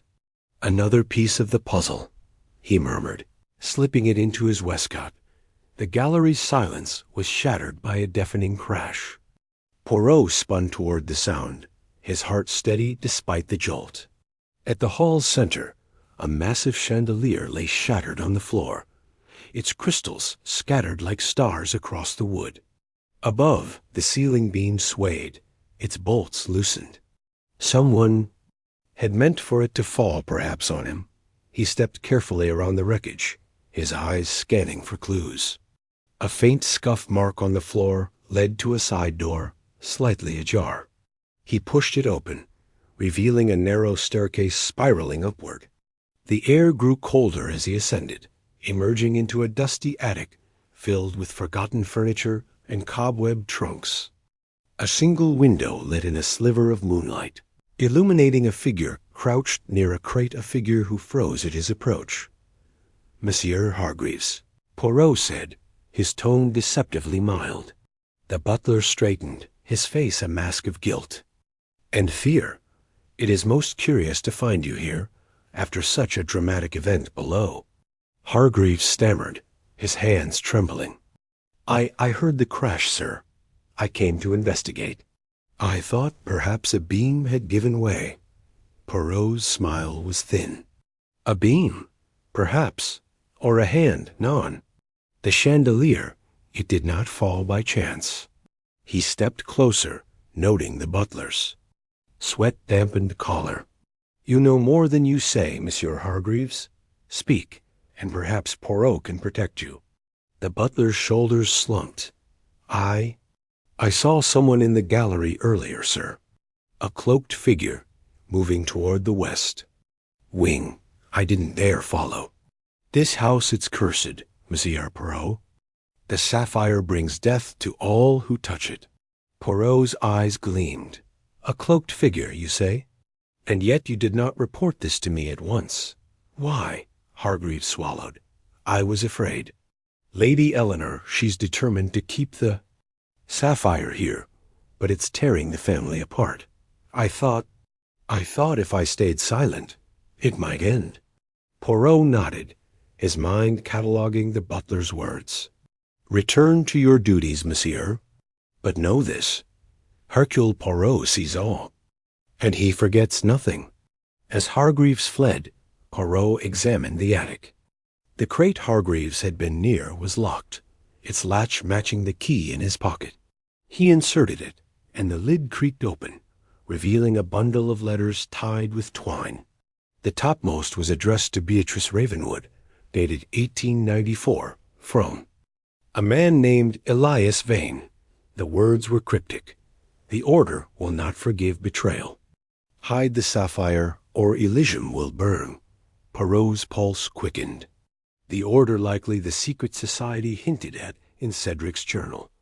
And Elysium, the crypt marked on the map.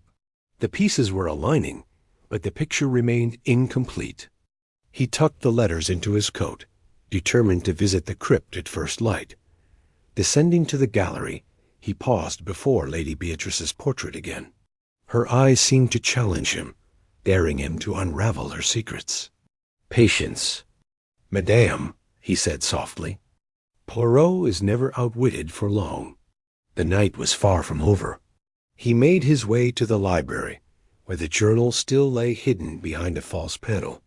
Cross-referencing the map with Cedric's coded entries, he confirmed the crypts.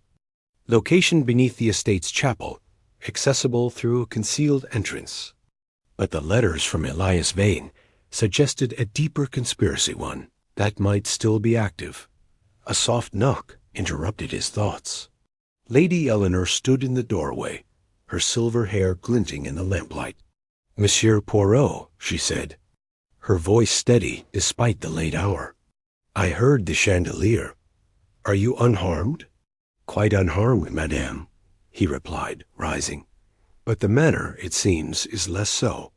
Tell me, what do you know of Elias Vane?" Her face paled, but she recovered quickly. "A name from the past. A friend of my father's, long dead." "Why do you ask?" Poirot's smile was enigmatic. "A name, perhaps, but not without weight. The sapphire, the crypt, the order, these are not mere relics of history, are they?" Eleanor's lips tightened. "You tread dangerous ground, Monsieur Poirot. Some secrets are better left buried." "Perhaps," he said, bowing slightly. "But Hercule Poirot, he does not rest until all is revealed." As she left, Poirot sat back, the map and letters spread before him. The gallery's whispers had given him much Vivian's threatening. Letter, the hidden map, the key, the letters, and the near-fatal chandelier. Someone in Ravenwood Manor was desperate to keep the sapphire's secrets hidden, and they were willing to kill for it. But who? Charles, with his secretive demeanor. Vivian, hiding her own fears. Marsh, the archaeologist, with his convenient arrival. Or Eleanor herself, guarding her family's legacy with ruthless cunning. The clock struck 2, its chime echoing through the silent manor. Poirot rose, his resolve unshaken. By dawn, he vowed, the saboteur shall be exposed, and the crypt, it shall yield its truth. He extinguished the lamp and stepped into the corridor, the weight of the map and letters grounding him. The gallery awaited, its portrait silent but ever watchful, as Hercule Poirot prepared to face the shadows of Ravenwood Manor. Chapter 7. The crypt's secret, the air in Ravenwood Manor, had grown heavier with each passing day, as if the weight of its secrets pressed against the very walls. Hercule Poirot, his mustache impeccably trimmed despite the late hour, stood at the edge of the manor's grand staircase, his sharp eyes scanning the dimly lit hall below. The events of the past days, the sapphire's cursed legacy, the locked-room murder, the cryptic journal had woven a tapestry of intrigue that demanded his little gray cells worked at their finest. Now the discovery of a map hidden in the portrait. Gallery, tucked behind a painting of a stern-faced Ravenwood ancestor, pointed to a new destination, the crypt beneath the manor. It was a place whispered about in hushed tones by the staff, a place where the past might hold the key to the present. Poirot adjusted his coat, his movements precise, and glanced at Charles Ravenwood, who lingered nearby, his face a mask of reluctance. The young man's usual polish was fraying his tie slightly askew, his eyes darting nervously toward the shadowed corridor leading to the crypt's entrance. Charles, heir to the Ravenwood estate, had agreed to accompany Poirot, but his hesitation was palpable. "Monsieur Charles," Poirot said, his voice calm but commanding, "the crypt, it is not a place for fear, but for answers. We must go, you and I, to see what it hides." Charles swallowed, his Adam's apple bobbing. "It's just old stories, Monsieur Poirot. The crypt's been sealed since my grandfather's time. They say it's cursed, like the sapphire. Bad luck to disturb it." Poirot's lips twitched into a faint smile. "Curses, monsieur, are but the inventions of those who wish to hide the truth. Come, we shall face this curse together, non?" His tone left no room for argument, and Charles, with a resigned nod, followed as Poirot led the way. The entrance to the crypt lay behind a heavy oak door in the manor's west wing, its iron hinges rusted from disuse. The door was tucked beneath a stone archway, half hidden by a faded tapestry depicting a raven in flight. Poirot pushed the tapestry aside, revealing a keyhole that gleamed faintly in the lamplight. Charles produced a key from his pocket, one he'd retrieved from his mother's study at Poirot's insistence. The lock groaned as it turned, and the door creaked open, releasing a gust of cold, damp air that smelled of earth and time. Poirot lit a small lantern, its warm glow casting long shadows as they descended a narrow stone staircase. The air grew colder with each step. the silence broken only by the faint drip of water somewhere in the distance. Charles's footsteps faltered behind Poirot, but the detective pressed on, his posture as composed as if he were strolling through a London park. At the bottom of the stairs, the crypt opened before them, a vast, vaulted chamber of rough-hewn stone, its walls lined with alcoves that held the dust-covered coffins of Ravenwood ancestors. "Mon Dieu," Poirot murmured, holding the lantern. Aloft, the light revealed intricate carvings on the walls, spirals and geometric shapes that seemed to pulse with a strange, ancient energy. At the chamber's center stood a stone altar, its surface etched with symbols that matched those in Lord Cedric's journal. Poirot's eyes gleamed with interest. "This, Monsieur Charles, is no mere resting place for the dead. It is a place of secrets." Charles hovered near the stairs, his hands shoved into his pockets. "What kind of secrets? It's just a crypt, isn't it? Old bones and older grudges." Poirot did not answer immediately. He approached the altar, his fingers tracing the carvings. With a reverence reserved for fine art, the symbols were not random. They formed a pattern, a code that echoed the cryptic entries he'd deciphered in the journal.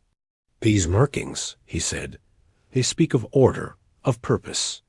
They are not the work of a grieving family, but of those who guarded something or hid it."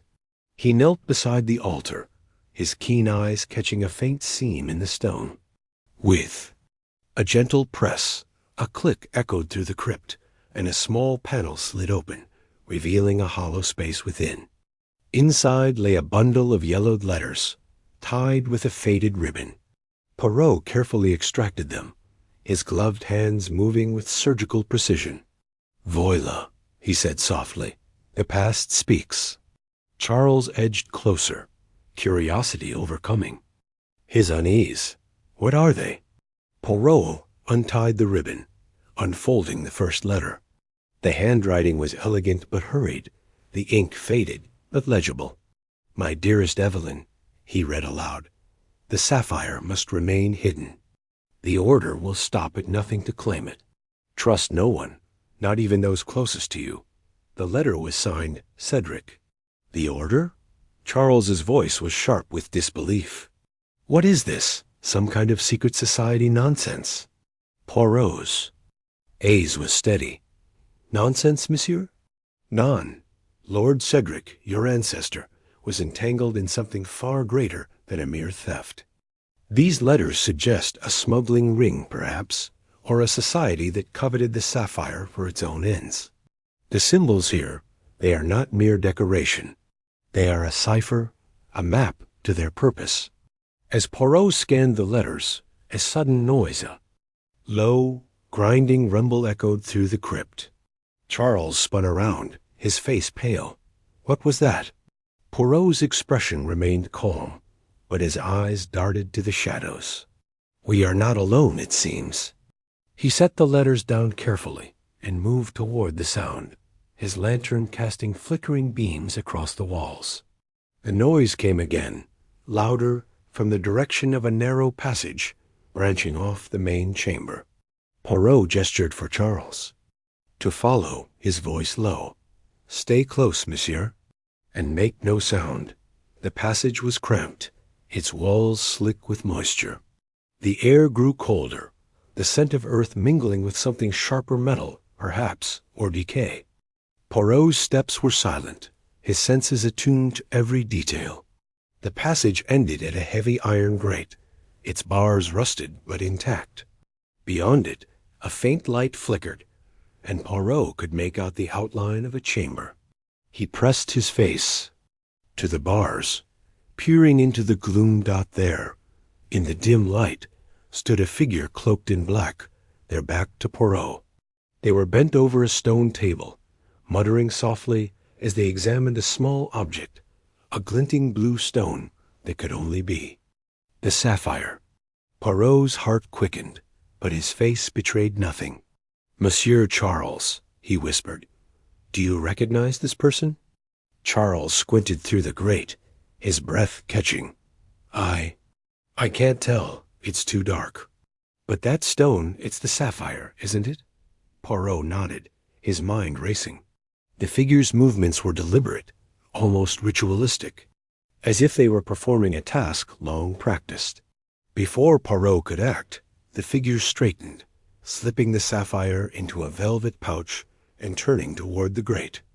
Their face was obscured by a hood, but their eyes glinted in the lantern's light sharp, calculating and unmistakably aware of being watched. "Run!" Charles hissed, grabbing Poirot's arm. But before they could retreat, a deafening clang reverberated through the crypt. The stone floor beneath them shifted, and a trapdoor slammed shut, sealing the passage. Darkness enveloped them, the lantern's light snuffed out by the sudden movement.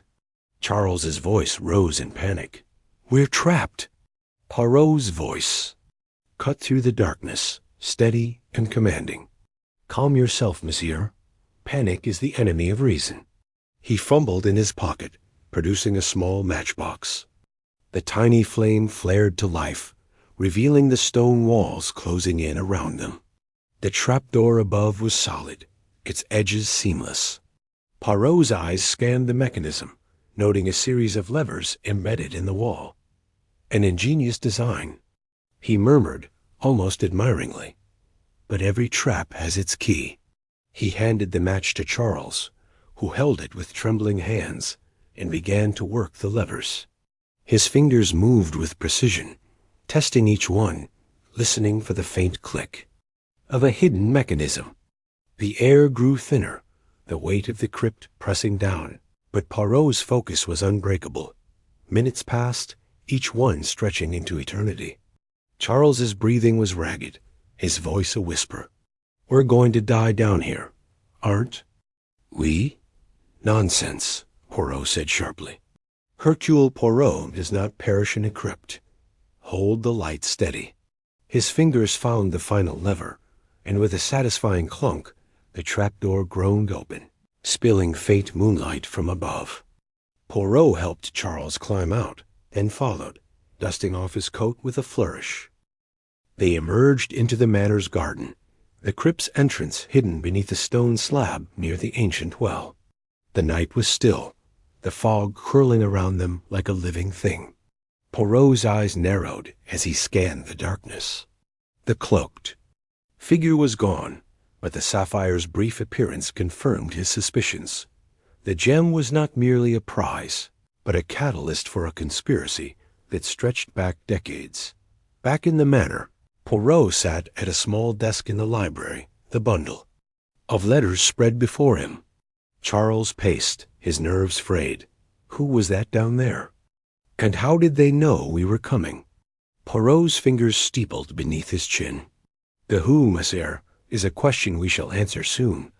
As for the how, someone in this house is watching, listening. They knew we would find the map, and they sought to protect their secret or to claim the sapphire for themselves." He opened another letter, this one dated 1896. It spoke of a meeting in the crypt, a gathering of the Order of the Raven, a group dedicated to safeguarding the sapphire's power or exploiting it. The letter named names, some familiar: Cedric, Ravenwood, a smuggler named Tobias Holt, and a mysterious figure known only as the Keeper. Poirot's eyes gleamed. This order, it is no myth. It lives, even now, in the shadows of Ravenwood. Charles stopped pacing, his face pale. "You think someone here is part of it? My mother? Vivian?" Poirot waved a hand dismissively, patience missively. "The truth reveals itself in time. For now, we know the sapphire is here, and someone is desperate to claim it. We must be vigilant." As dawn broke over Ravenwood Manor, Poirot stood at the window, the letters tucked safely in his pocket.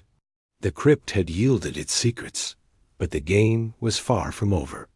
The sapphire, the order, the cloaked figure, they were pieces of a puzzle that Poirot was determined to solve. His gray cells hummed with anticipation, and he allowed himself a small smile. The chase, it was always invigorating. Chapter 8. The masquerade ball, the air in Ravenwood Manor thrummed with a peculiar energy, as if the very walls anticipated the evening's masquerade ball. Hercule Poirot adjusted the simple black domino mask across his face, its unadorned silk, a stark contrast to the ostentatious disguises donned by the guests streaming into the grand ballroom. His keen eyes, sharp as ever, scanned the room from beneath the mask's edge, noting every detail, the flicker of candlelight on crystal chandeliers, the rustle of taffeta gowns, the glint of jewels catching the glow. Lady Eleanor Ravenwood had orchestrated this event with a deft hand, ostensibly to quell the household's rising unease after the recent disturbances, but Poirot suspected a deeper motive. A woman as astute as Eleanor did not host a ball amid murder and mystery without purpose. The ballroom was a spectacle of decadence, its high ceilings adorned with frescoes of cherubs and vines, now softened by the haze of candle smoke. Guests swirled in a kaleidoscope of colors, crimson velvets, emerald satins, and sapphire brocades, each face hidden behind masks of feathers, lace, or porcelain. The orchestra, tucked in a corner, played a lively waltz, its notes weaving through the chatter and laughter. Yet beneath the gaiety, Poirot sensed a current of tension, like a taut wire waiting to snap. The sapphire shadow loomed over Ravenwood, and tonight, he was certain, someone would betray their hand. Poirot moved through the crowd with the grace of a man accustomed to observation rather than anticipation. His modest costume a tailored black suit, white shirt, and the domino mask allowed him to blend into the periphery, a shadow among the peacocks. He paused near a marble pillar, his small, precise hands clasped behind his back, and surveyed the room. Lady Eleanor held court. Near the center, her silver gown shimmering like moonlight, a raven-feathered mask accentuating her regal bearing. Her son, Charles, stood stiffly at her side, his gold Venetian mask doing little to hide the strain in his posture. Vivian, his fiancée, glided nearby in a sapphire blue gown, her mask adorned with peacock feathers that quivered with each turn of her head. Dr. Julian Marsh, the enigmatic archaeologist, cut a striking figure in a burgundy tailcoat, his mask a stark white with gilded edges, exuding an air of calculated charm. And then there was Mr. Hargreaves, the butler, hovering near the refreshment table, his plain black mask unable to conceal the nervous dart of his eyes. Poirot's gaze lingered on Marsh. The man's arrival had stirred the household like a stone, tossed into a still pond, and his knowledge of the sapphire's supposed curse had set tongues wagging. Yet Poirot, with his unerring instinct for deception, sensed a performance in Marsh's polished demeanor. The archaeologist's words were too smooth, his smiles too practiced. Poirot's mind ticked like a metronome, piecing together fragments. From the past days, the forged letter in Marsh's luggage, the heated exchange with Charles, the cryptic journal hinting at a secret society. Tonight, under the guise of masks, truths would slip through the cracks. A sudden shift in the music drew Poirot's attention. The waltz gave way to a slower, haunting melody, and the guests paired off, their movements more deliberate, as if the music itself whispered secrets. Poirot slipped toward the edge of the dance floor, positioning himself near a velvet-curtained alcove where he could overhear snippets of conversation. His ears caught a low, urgent exchange between two masked figures, a man in a harlequin mask and a woman in a delicate lace veil. "You're playing a dangerous game," the man hissed, his voice muffled but sharp. "If it's found, we're all finished." The woman's response was softer, almost pleading. "I had no choice. He knows too much already." Poirot's mustache twitched. He strained to hear more, but the couple moved away, swallowed by the crowd. He made a mental note of the harlequins. Distinctive diamond-patterned cloak and the woman's emerald green gown. Their words, though vague, carried the weight of conspiracy. He would find them again before the night was out. As he turned, Poirot nearly collided with Vivian, who had broken away from the dance floor. Her peacock mask tilted slightly, revealing a flash of her wide, anxious eyes. "Monsieur Poirot," she said, her voice low and breathless, "I didn't expect to find you lurking in the shadows." "Lurking, mademoiselle?" "No, none. I am merely observing the elegance of the evening." He offered a small, courteous bow, his eyes never leaving her face. "But you, I think, are troubled. The mask hides much, but not the heart." Vivian's lips parted, then closed, as if weighing her words. She glanced over her shoulder, ensuring no one was near, and leaned closer. "I received something disturbing. A letter slipped under my door this morning." She reached into the folds of her gown and produced a folded slip of paper, its edges slightly crumpled. "It warns me to leave Ravenwood, or I'll regret it." Poirot took the letter, his gloved fingers careful not to smudge any traces of its origin. He unfolded it, his eyes scanning the sharp, slanted handwriting. "Leave Ravenwood by dawn, or the curse will claim you." The paper was heavy, scented faintly with lavender, and bore no signature. Poirot's mind catalogued the details, the ink's slight smudge, the quality of the stationery, the choice of words. "This is no idle threat, mademoiselle," he said, folding the letter and slipping it into his pocket. "But it is not the work of a curse. It is the work of a human hand, and I, Poirot, shall find it." Vivian's shoulders relaxed slightly, but her voice trembled. "I don't know who to trust anymore. Charles is distant, and Dr. Marsh keeps asking questions about my family. It's as if everyone here is hiding something. Everyone." "Mademoiselle has their secrets," Poirot said, his tone gentle but firm. "But rest assured, Hercule Poirot sees through the masks. You must be vigilant, but you are not alone." Before Vivian could respond, a commotion near the refreshment table drew their attention.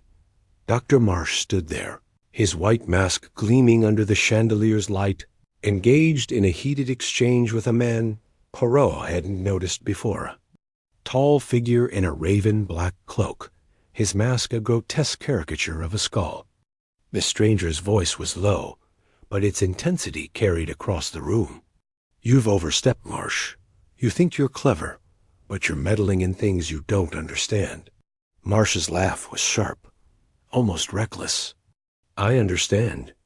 More than you think. The sapphire's here, isn't it? And I'm not the only one looking." Poirot's eyes narrowed. He excused himself from Vivian and edged closer, his small frame slipping unnoticed through the crowd. The skull-masked man turned abruptly, his cloak swirling as he disappeared into a side corridor. Marsh adjusted his mask, his expression unreadable, and rejoined the dance floor with a practiced smile. Poirot's mind raced. Marsh was no mere archaeologist. His words suggested a deeper stake in the sapphire's fate. And the stranger, who was he? A rival, an ally, or something more sinister? The orchestra struck up a lively quadrille, and the guests surged onto the dance floor. There, laughter rising like a tide. Poirot, however, remained still, his gaze drawn to a small table near the ballroom's entrance. A dance card lay discarded there, its ribbon frayed. He picked it up, noting Vivian's name scrawled across the top. The card listed her partners for the evening, but one entry caught his eye, a name written in a different hand, inked in red: Corvus. The word, Latin for raven, was followed by a series of numbers. 379. A code, perhaps? Poirot tucked the card into his waistcoat, his mind already turning over possibilities. The raven motif was no coincidence in a place called Ravenwood. As he pondered, a shadow fell across the table. Lady Eleanor stood before him, her raven mask glinting with onyx beads. "Monsieur Poirot, you're not dancing," she said, her tone light, but her eyes sharp. "I hope you're not finding my ball too dull for your tastes." "On the contrary, Lady Eleanor," Poirot replied, his voice smooth as velvet. "The evening is most illuminating. A masquerade reveals as much as it conceals, does it not?" Eleanor's lips curved into a faint smile. "You see too much, monsieur. But perhaps that's why I invited you." She gestured toward the dance floor. "Come, join us. Even a detective must enjoy a moment of levity." Poirot inclined his head. "Perhaps later, madame. For now, I am content to observe the symphony of human nature." Eleanor laughed softly and moved away, but Poirot's mind was elsewhere. The numbers on the dance card, 379, nagged at him.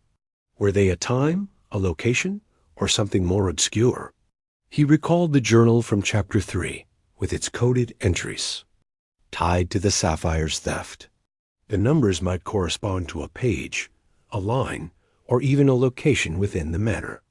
He resolved to revisit the library later, but first, he needed to keep an eye on Marsh. The ballroom's energy shifted as the clock neared midnight.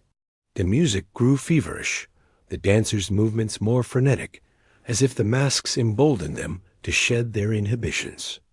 Poirot slipped into the crowd, his eyes tracking Marsh, who now danced with a woman in a silver mask, her gown a cascade of ivory silk. Their conversation was too soft to hear, but Marsh's hand lingered on her waist, his posture intimate. Poirot's instincts prickled. Was this the woman from the earlier exchange, now in a different guise? He needed to get closer. Before he could move, a sudden crash shattered the air. A massive crystal chandelier, suspended above the center of the ballroom, swayed violently, its chains groaning. Guests screamed, scattering as shards of glass rained down, narrowly missing a group of dancers. Poirot's heart raced, but he remained rooted, his eyes scanning the ceiling. The chains were intact, but a single link gleamed oddly, as if freshly cut. Sabotage. The music halted, and the room erupted into chaos. Eleanor's voice cut through the din, calm but commanding. "Please, everyone, remain calm. We'll have this sorted at once." Servants rushed to clear the debris, and the guests huddled in clusters, their masks no longer hiding their fear. Poirot's gaze darted to Marsh, who stood near the edge of the crowd, his expression unperturbed. Too unperturbed. Poirot's mind flashed to the cloaked figure seen by the groundskeeper, the threatening letter, the coded dance card. The pieces were falling into place, but not fast enough. He moved toward the chandelier's wreckage, his small frame weaving through the crowd, and crouched to examine the debris. A glint of black caught his eye, a single embroidered glove, its cuff adorned with a tiny raven in gold thread. He slipped it into his pocket, his pulse quickening. The raven again as order was restored. Poirot's eyes found Vivian, who stood, pale and trembling, near Charles. He approached her, his voice low. "Mademoiselle, did you see who was near the chandelier before it fell?" She shook her head, her peacock feathers trembling. "No, it all happened so fast. But I saw someone in a black cloak just before. They were near the balcony, then gone." Poirot nodded, his mind racing. The black cloak, the raven glove, a coded dance card, all pointed to a single thread weaving through the night's chaos. He glanced at the clock. 5 minutes to midnight. The ball would continue, but the danger was far from over. He needed to act swiftly, slipping away from the crowd. Poirot made his way to the ballroom's balcony, a secluded overlook draped in velvet curtains. The air was cooler here, the sounds of the orchestra muffled. He scanned the shadows, his hand resting lightly on the glove in his pocket. A faint rustle drew his attention, and he turned to see a figure in a harlequin mask, the same man from the earlier conversation, slipping through a side door. Poirot followed, his steps silent, his senses alert. The door led to a narrow corridor, dimly lit by flickering sconces. The harlequin figure moved quickly, unaware of Poirot's pursuit. At the corridor's end, the man paused, glancing around before slipping into a small antechamber. Poirot waited a beat, then followed, easing. The door opened just enough to peer inside. The harlequins stood with Dr. Marsh, their voices low but heated. "You're reckless," the harlequin snapped. "The chandelier was too much. You'll bring the whole plan down." Marsh's laugh was cold. "And you're too cautious. The sapphire's within reach, and I won't let that little detective stop me." Poirot's heart thudded. He had heard enough. The sapphire, the chandelier, the raven glove, all were part of a larger scheme, and Marsh was at its center. But who was the harlequin? And what was their plan for midnight? As Poirot retreated, his foot brushed against a loose floorboard, emitting a faint creak. The voices stopped. He held his breath, pressing himself against the wall. The door swung open, and the harlequin stepped out, his mask glinting in the sconce light. For a moment, their eyes met Poirot's, calm and piercing, the harlequin's wide with shock. Then the figure bolted, his cloak billowing as he vanished down the corridor. Poirot did not pursue. He had what he needed, a glimpse of the truth, a thread to pull. He returned to the ballroom just as the clock struck midnight, its chimes resonating through the manor. The guests, unaware of the drama unfolding in the shadows, raised their glasses in a toast, their laughter brittle but defiant. Poirot's eyes found Marsh, now standing alone, his mask slightly askew. The archaeologist's gaze met Poirot's, and for a fleeting moment, a flicker of unease crossed his face. Poirot smiled faintly, his mustache curving. He had the glove, the dance card, and now a piece of the conversation. The net was tightening. He would watch Marsh closely, but first he needed to decode the numbers 379 and find the harlequin. The night was far from over, and Hercule Poirot was in his element. The ballroom pulsed with renewed energy as the orchestra launched into a spirited reel. Poirot moved to the refreshment table, where Hargreaves, still shaken from his earlier collapse, was overseeing the servants. "Monsieur Hargreaves," Poirot said, his tone casual, "did you perhaps notice a guest in a harlequin mask, or one in a black cloak with a raven motif?" Hargreaves blinked, his hands trembling slightly. I'm not sure, sir. There are so many masks tonight. But I did see someone in a cloak near the balcony, just before the chandelier fell. I thought they were adjusting the curtains." Poirot nodded, filing the information away. "Merci, monsieur. You have been most helpful." He turned away, his mind already racing toward the library. The journal, the dance card, the raven glove, somewhere in their convergence lay the key to the night's mystery dot as he crossed the ballroom. Poirot's eyes caught a flash of emerald green, the woman from the earlier conversation, her lace, veil fluttering as she slipped through a side door. He followed, his steps measured but swift. The door led to a small parlor, its walls lined with bookshelves and a single candelabrum casting long shadows. The woman stood near a window, her back to him, her shoulders tense. "Madame," Poirot said softly, closing the door behind him, "I believe we have matters to discuss."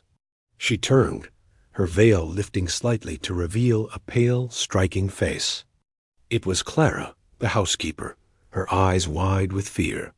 "Monsieur Poirot, I didn't mean to overhear. I swear, I'm not part of this." Poirot raised a hand, his expression calm but authoritative. "Tell me, madame, what you know of the harlequin and Dr. Marsh, and do not omit the truth, for I, Poirot, will know if you lie." Clara's hands twisted together, her voice barely a whisper. "I heard them talking about the sapphire. They said it's hidden in the crypt, but there's a trap. Dr. Marsh wants it for himself. But the other man, he's dangerous, monsieur. He mentioned a name. Corvus. Poirot's heart quickened. Corvus again. The dance card, the glove, the name. It was no coincidence. And this man, the Harlequin, did you see his face? Clara shook her head. No, but he had a scar on. His hand, visible when he adjusted his glove. I saw it in the candlelight. Poirot's mind whirred. A scar, a raven, a code. He thanked Clara, urging her to stay safe, and returned to the ballroom. The night was a tapestry of secrets, and he was unraveling it thread by thread. As he rejoined the crowd, his eyes found Marsh once more, now laughing with a group of guests, his mask firmly in place. But Poirot saw through it. The archaeologist was playing a dangerous game, and Poirot was ready to checkmate. The ball continued, its surface glittering with false cheer, but beneath it, the currents of deceit ran deep. Poirot slipped the raven glove from his pocket, turning it over in his hands. The gold thread gleamed, a silent promise of answers. He would visit the library at dawn, decode the numbers, and confront the Harlequin. For now, he melted back into the crowd, his small figure unassuming, but his mind a blaze of clarity. The masquerade was a stage, and Hercule Poirot was its master director, ready to unmask the truth. Chapter 9. The poisoned chalice, the grand ballroom of Ravenwood Manor shimmered under the glow of a dozen crystal chandeliers, their prisms scattering light like 1,000 tiny stars across the polished parquet floor. The masquerade ball, lady. Eleanor Ravenwood's audacious attempt to cloak the manor's mounting tensions in festivity was in full swing. Guests in elaborate masks, peacocks, harlequins, and gilded phantoms swirled to the lilting strains of a string quartet. There, laughter mingling with the clink of champagne flutes. Yet beneath the revelry, an undercurrent of unease pulsed, as if the very walls of the manor sensed the storm brewing within. Hercule Poirot, ever the observer, stood near a marble pillar, his simple black domino mask doing little to conceal the sharp glint in his eyes. His compact frame, immaculate in a tailored evening suit, blended into the shadows. But his mind was a whirl of precision, cataloging every gesture, every glance. The events of the past days, the maid's death in the locked attic, the cryptic. Clues, the sapphire's cursed legacy, had woven a tapestry of intrigue he was determined to unravel. Tonight, he sensed, the threads would tighten. The ballroom was a kaleidoscope of color and motion. Lady Eleanor, resplendent in a silver gown, and a mask adorned with raven feathers, moved among her guests with a regal grace, her smile a practiced mask of its own. Her son, Charles, brooding and stiff in a crimson doublet, hovered near the edge of the dance floor, his eyes darting to his fiancée Vivian. She was a vision in emerald silk, her mask a delicate filigree of gold, but her movements lacked their usual fluidity, as if she carried an invisible weight. Dr. Julian Marsh, the enigmatic archaeologist, caught a striking figure in a Venetian cape, his charm drawing a small crowd, though Poirot noted the calculated edge to his laughter. And then there was Mr. Hargreaves, the butler, his gaunt face pale beneath a plain black mask, his hands trembling slightly as he oversaw the staff. Poirot sipped a glass of sparkling water, his distaste for alcohol as firm as his commitment to clarity. The ball, he mused, was a microcosm of Ravenwood's secrets, a stage where every player hid their true face. The sapphire, that elusive gem tied to decades of tragedy, was the invisible axis around which this drama spun. He had already deduced its presence was no mere rumor.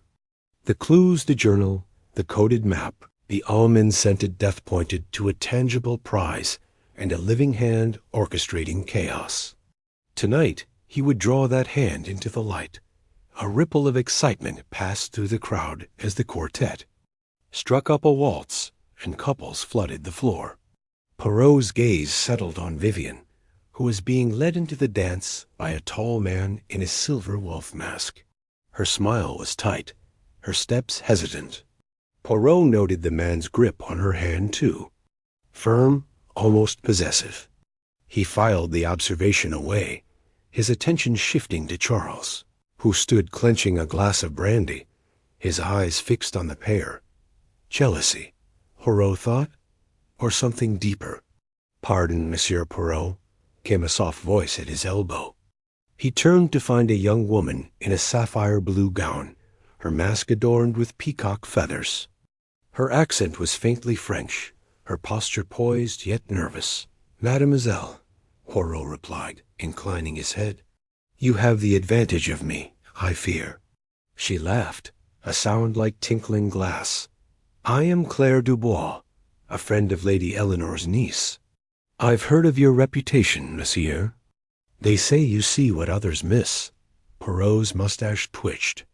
"They say many things, mademoiselle. But I am merely a man who values order and truth. You seem troubled. May I assist?" Claire glanced around, her fingers twisting a silk glove. "It's probably nothing, but I saw something odd earlier. In the corridor near the east wing, a man in a raven mask slipped into a room. He carried a small vial, and he looked furtive." Poirot's eyes narrowed. "A vial, you say? And this man, did you recognize him?" "No. The mask hid his face, but he was tall, with a limp." "I thought you should know." "Merci, mademoiselle. Your observation is most valuable." Poirot bowed slightly, his mind already racing. A tall man with a limp Dr. Marsh had no such gait, nor did Charles. Hargreaves, perhaps, or an outsider? The vial suggested poison, a thread connecting to. The almond scent in the attic. He resolved to investigate the east wing later. As Claire melted back into the crowd, Poirot's attention was drawn to a commotion near the banquet table. Hargreaves, overseeing the serving of a ceremonial toast, was lifting a silver chalice, its surface etched with ravens in flight. The butler's hands shook as he poured wine from a decanter, and Poirot noted the faint sheen of sweat on his brow. Something was amiss. "Ladies and gentlemen." Lady Eleanor's voice rang out, silencing the chatter. She stood on a dais, the chalice now in her hands. "To Ravenwood Manor, a beacon of history and hope. May we raise our glasses to unity and truth." The guests echoed her toast, lifting their flutes. Hargreaves, standing beside Eleanor, took a sip from the chalice as tradition demanded of the household steward. For a moment, all seemed well. Then, with a choked gasp, Hargreaves staggered, his eyes wide with terror. The chalice clattered to the floor, wine spilling like blood across the marble. He collapsed, clutching his throat, as screams erupted around him. Poirot was at his side in an instant, his movements swift and precise. "Do not touch him," he commanded, kneeling beside the butler. Hargreaves' face was ashen, his lips tinged blue, but his chest rose and fell alive for now.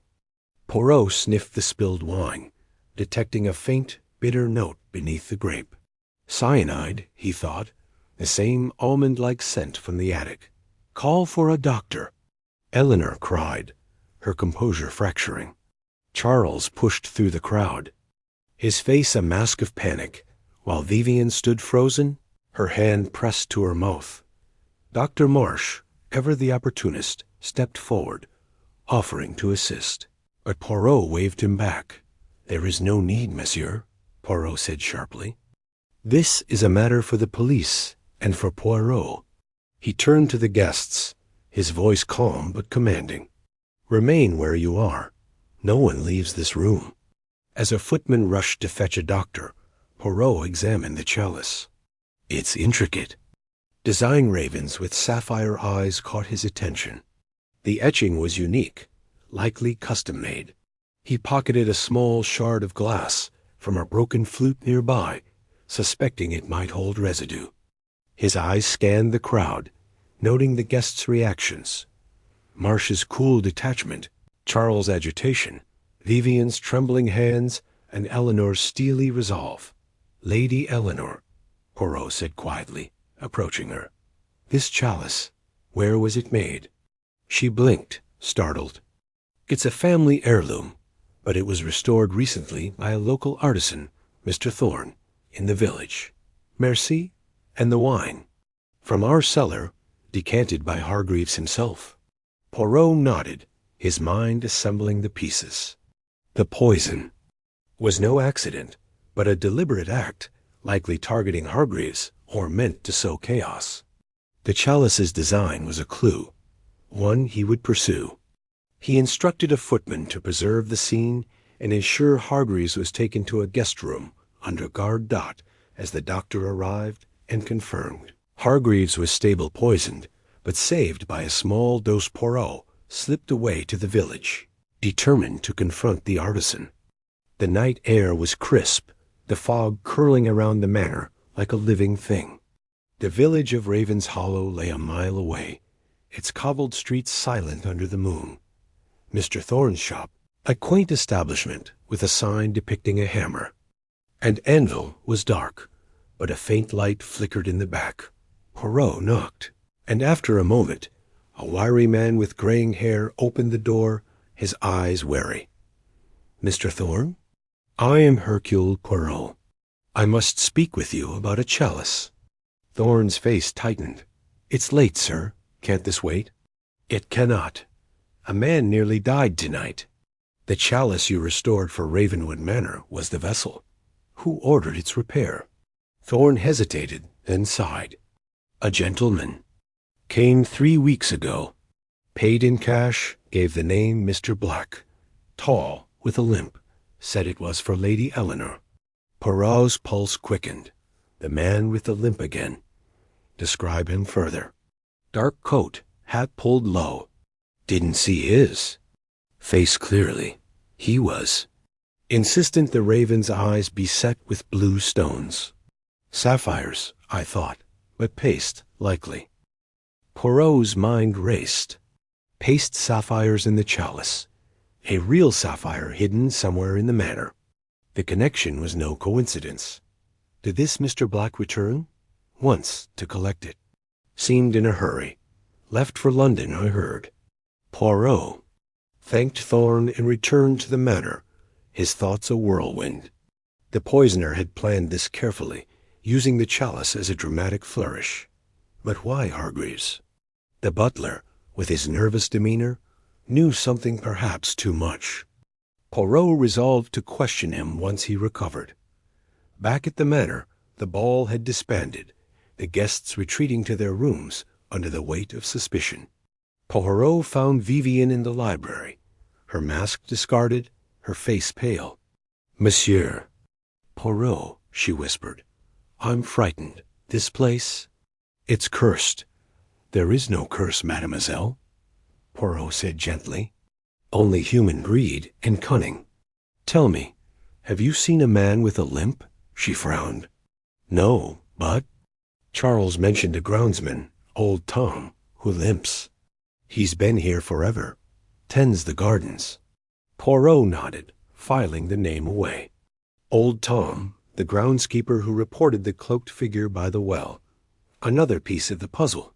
He bid Vivian good night, advising her to lock her door, and made his way to the east wing, recalling Claire's tip about the man with the vial. The corridor was dim, the air heavy with the scent of old wood and wax. Poirot moved silently, his patent leather shoes soundless on the carpet.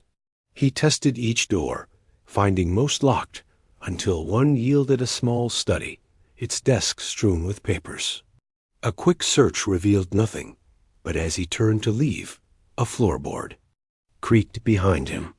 He spun, his hand on his cane, to find Charles standing in the doorway, his mask gone, his face a storm of emotions. "Monsieur Poirot, what are you doing here?" Charles demanded. "Seeking the truth, Monsieur Charles. And you?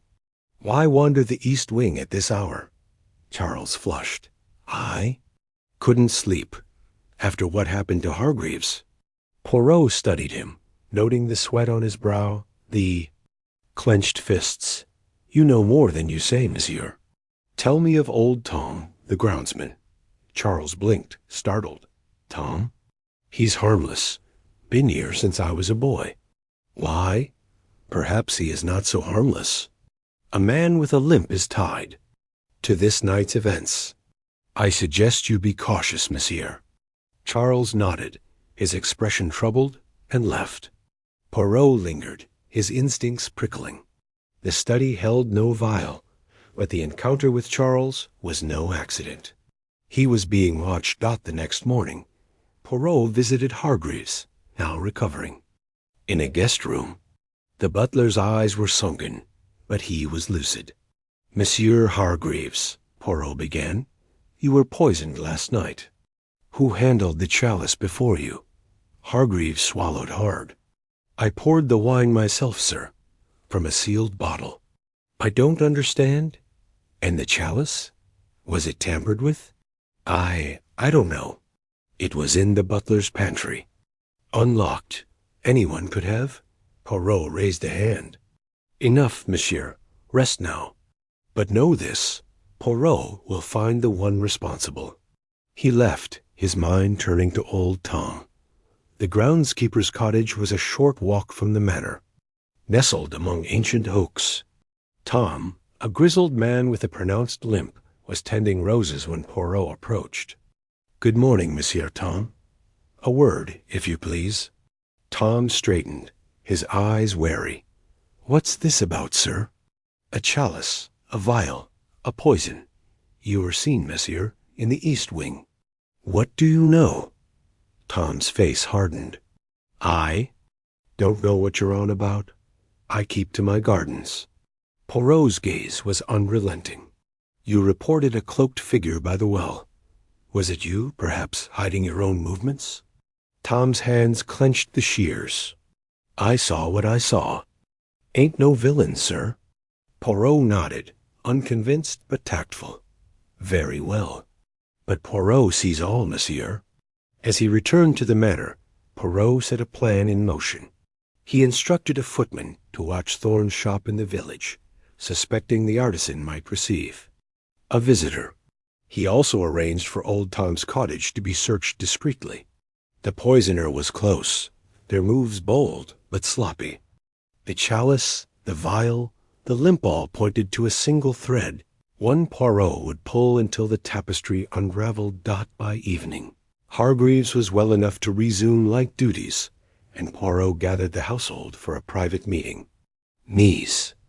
"Amos," he began, his voice steady, "a crime was committed last night, but the culprit is not yet beyond reach. I have set a watch on certain points of interest. By tomorrow, Poirot will know more."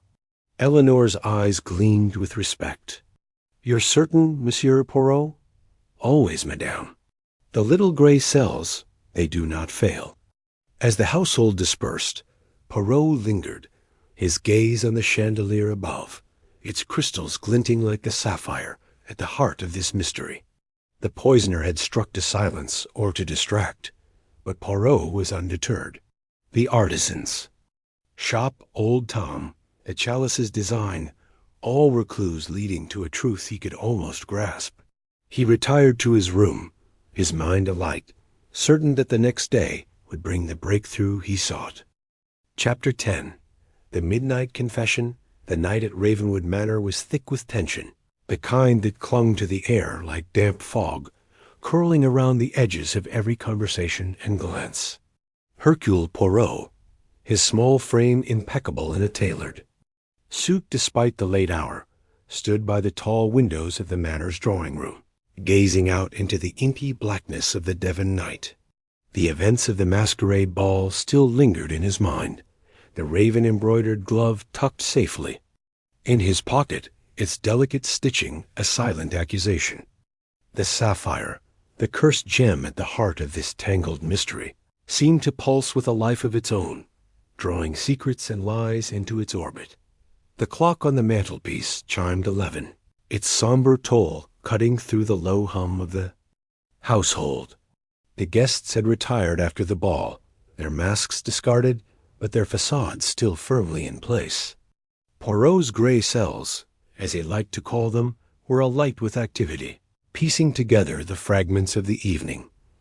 Dr. Julian Marsh's whispered plotting, Vivian's coded dance card, and the poisoned chalice that had nearly claimed Mr. Hargreaves. But it was Vivian's pale face, her eyes wide with something between fear and guilt, that had drawn his attention most sharply as the ball ended. She was hiding something, and Poirot was determined to uncover it before the night was through. He turned from the window, his polished shoes clicking softly on the parquet floor, and made his way to the library. The room was a cavern of shadows, its towering bookshelves illuminated only by the flickering light of a single candelabrum on the reading table. Poirot had chosen this setting deliberately. Its oppressive silence and weighty atmosphere were perfect for coaxing confessions from reluctant tongues. He adjusted his bow tie, smoothed his mustache, and waited. At precisely 11:15, the door creaked open, and Vivian slipped inside, her silk dressing gown shimmering faintly in the candlelight. Her auburn hair, usually so meticulously styled, was loose, cascading over her shoulders in a way that made her look younger, more vulnerable. She hesitated at the threshold, her fingers twisting the sash of her gown. "Monsieur Poirot," she said, her voice barely above a whisper. "You sent for me?" "Oui, Mademoiselle Vivian," Poirot replied, his tone measured but warm, inviting trust. He gestured to a leather armchair opposite the table. "Please sit. There is much to discuss, and the night, it grows short." Vivian obeyed, her movements graceful but guarded. She sat, folding her hands in her lap, her eyes darting to the shadows as if expecting them to produce an unseen threat. Poirot studied her, noting the slight tremor in her fingers, the way her lips pressed together as if holding back a flood of words. "You are troubled, mademoiselle," he began, leaning forward slightly, his hands clasped before him. "And I, Hercule Poirot, believe it is not merely the events of this evening that weigh upon you. There is something you wish to say, n'est-ce pas? Something that has been eating at your heart." Vivian's eyes met his, and for a moment they held a spark of defiance. "You're very perceptive, Monsieur Poirot," she said, her voice gaining strength. "But I don't know what you expect me to confess. I'm just Charles's fiancé, caught up in this madness like everyone else." Poirot smiled faintly, a knowing curve of his lips. "Madness, you say? Non, mademoiselle. This is not madness. It is a puzzle, carefully constructed, and you, I think, hold a piece of it. The threatening letter you mentioned in the gallery, perhaps it is more than a warning. Perhaps it is a key." Vivian's breath caught, and she looked away, her gaze settling on the candelabrum's flickering flames. "You're too clever, Monsieur Poirot," she murmured. "Far too clever." "Then let us be clever together," Poirot said, his tone gentle but firm. "Speak, mademoiselle. Unburden yourself. The truth, it is a heavy thing to carry alone." For a long moment, Vivian was silent, the only sound the soft crackle of the candles and the distant howl of the wind outside. Then, as if a dam had broken, she leaned forward, her voice trembling with emotion. "I'm not who they think I am," she said, the words tumbling out in a rush. "I'm not just Vivian Laurent, the glamorous fiancée of Charles Ravenwood. I'm Cedric Ravenwood's granddaughter, his illegitimate granddaughter." Poirot's expression did not change, but his eyes gleamed with interest. "Continue, mademoiselle," he said softly. "This is a most intriguing revelation."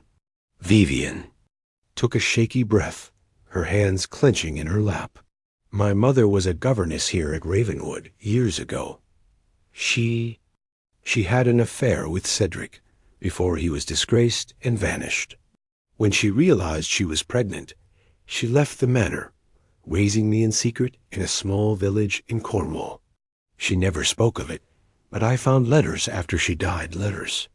From Cedric, promising to protect her, to protect me. He left me something, Monsieur Poirot. A legacy, the sapphire. Poirot tilted his head, his mind racing through the implications. The sapphire, he repeated. You believe it belongs to you?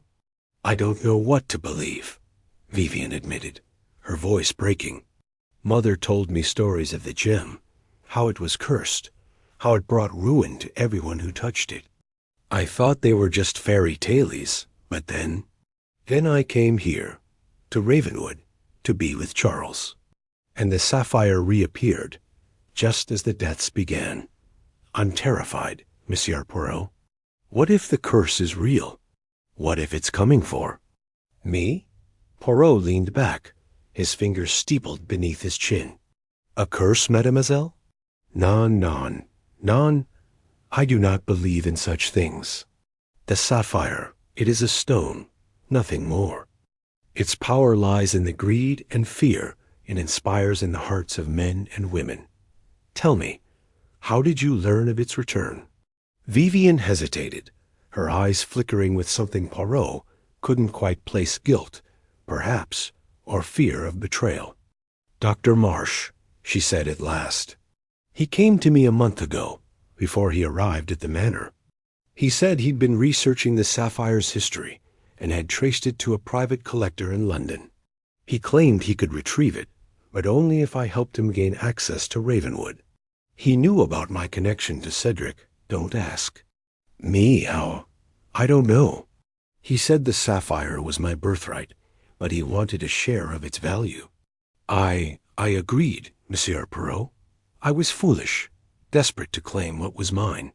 Poirot's mustache twitched, a sign of his growing satisfaction. And so, Dr. Marsh, he is not merely an archaeologist with a passion for curses, He is a profiteer, seeking the sapphire for its market value. But tell me, mademoiselle, what went wrong? For something I think has gone very wrong indeed. Vivian's shoulders slumped, and she buried her face in her hands. Everything, she whispered. The moment Marsh arrived, things started happening: the scream, the gunshot, the maid's death. I think he's behind it all, stirring up chaos to distract everyone while he searches for the sapphire. But I swear, I didn't know he'd go this far. I thought he just wanted the gem, not murder. Poirot's eyes narrowed, his mind sifting through her words like a jeweler examining a gem for flaws. Murder, you say? You believe Dr. Marsh is responsible for the maid's death in the attic? And perhaps for the attempt on Mr. Hargreaves? I don't know, Vivian said, her voice rising with desperation. But he's dangerous, Monsieur Poirot. I saw him tonight, during the ball, slipping away from the ballroom with a man I didn't recognize. They were whispering about a safe, about getting it before morning. I think he's found the sapphire, or he knows where it is. Poirot stood, his movements deliberate, and paced slowly before the fireplace. A safe, you say? This is most interesting. And you, mademoiselle, you have seen this safe? Vivian shook her head. No, but I overheard Marsh mention it to Charles once, before the ball. Charles was furious, said something about Marsh betraying him. I didn't understand. But I think Charles knows more than he's letting on. Poirot stopped pacing, his eyes gleaming in the candlelight. Merci, mademoiselle. You have been most forthcoming. But there is one thing more I must ask. This threatening letter you received, do you still have it? Vivian reached into the pocket of her dressing gown and produced a crumpled piece of paper, its edges worn from handling. She handed it to Poirot, who unfolded it carefully, his gloved fingers tracing the sharp, angular handwriting. Leave Ravenwood, or the curse will claim you next. The words were stark, written in black ink with a flourish that suggested confidence, perhaps arrogance. Poirot held the paper to the light, noting the faint watermark of a local stationer. This is no idle threat, he murmured. But is not the work of a curse, mademoiselle. It is the work of a human hand, one that seeks to control through fear. Vivian's eyes filled with tears. What do I do, Monsieur Poirot? I'm trapped here, caught between Marsh's schemes and this nightmare. I love Charles, but I'm afraid he's involved, too. Poirot placed a reassuring hand on her shoulder, his touch light but steady. Courage, mademoiselle. You have done well to speak the truth. Now you must trust Hercule Poirot. I will see to it that this matter is resolved. But first, I must pay a visit to Dr. Marsh's room. There is, I think, a safe that requires my attention. Vivian nodded, wiping her eyes. Be careful, monsieur. Poirot, he's not what he seems. Poirot smiled, a glint of mischief in his eyes. Nor, mademoiselle, am I. The manor was silent as Poirot made his way to the guest wing, his footsteps muffled by the thick Persian rugs.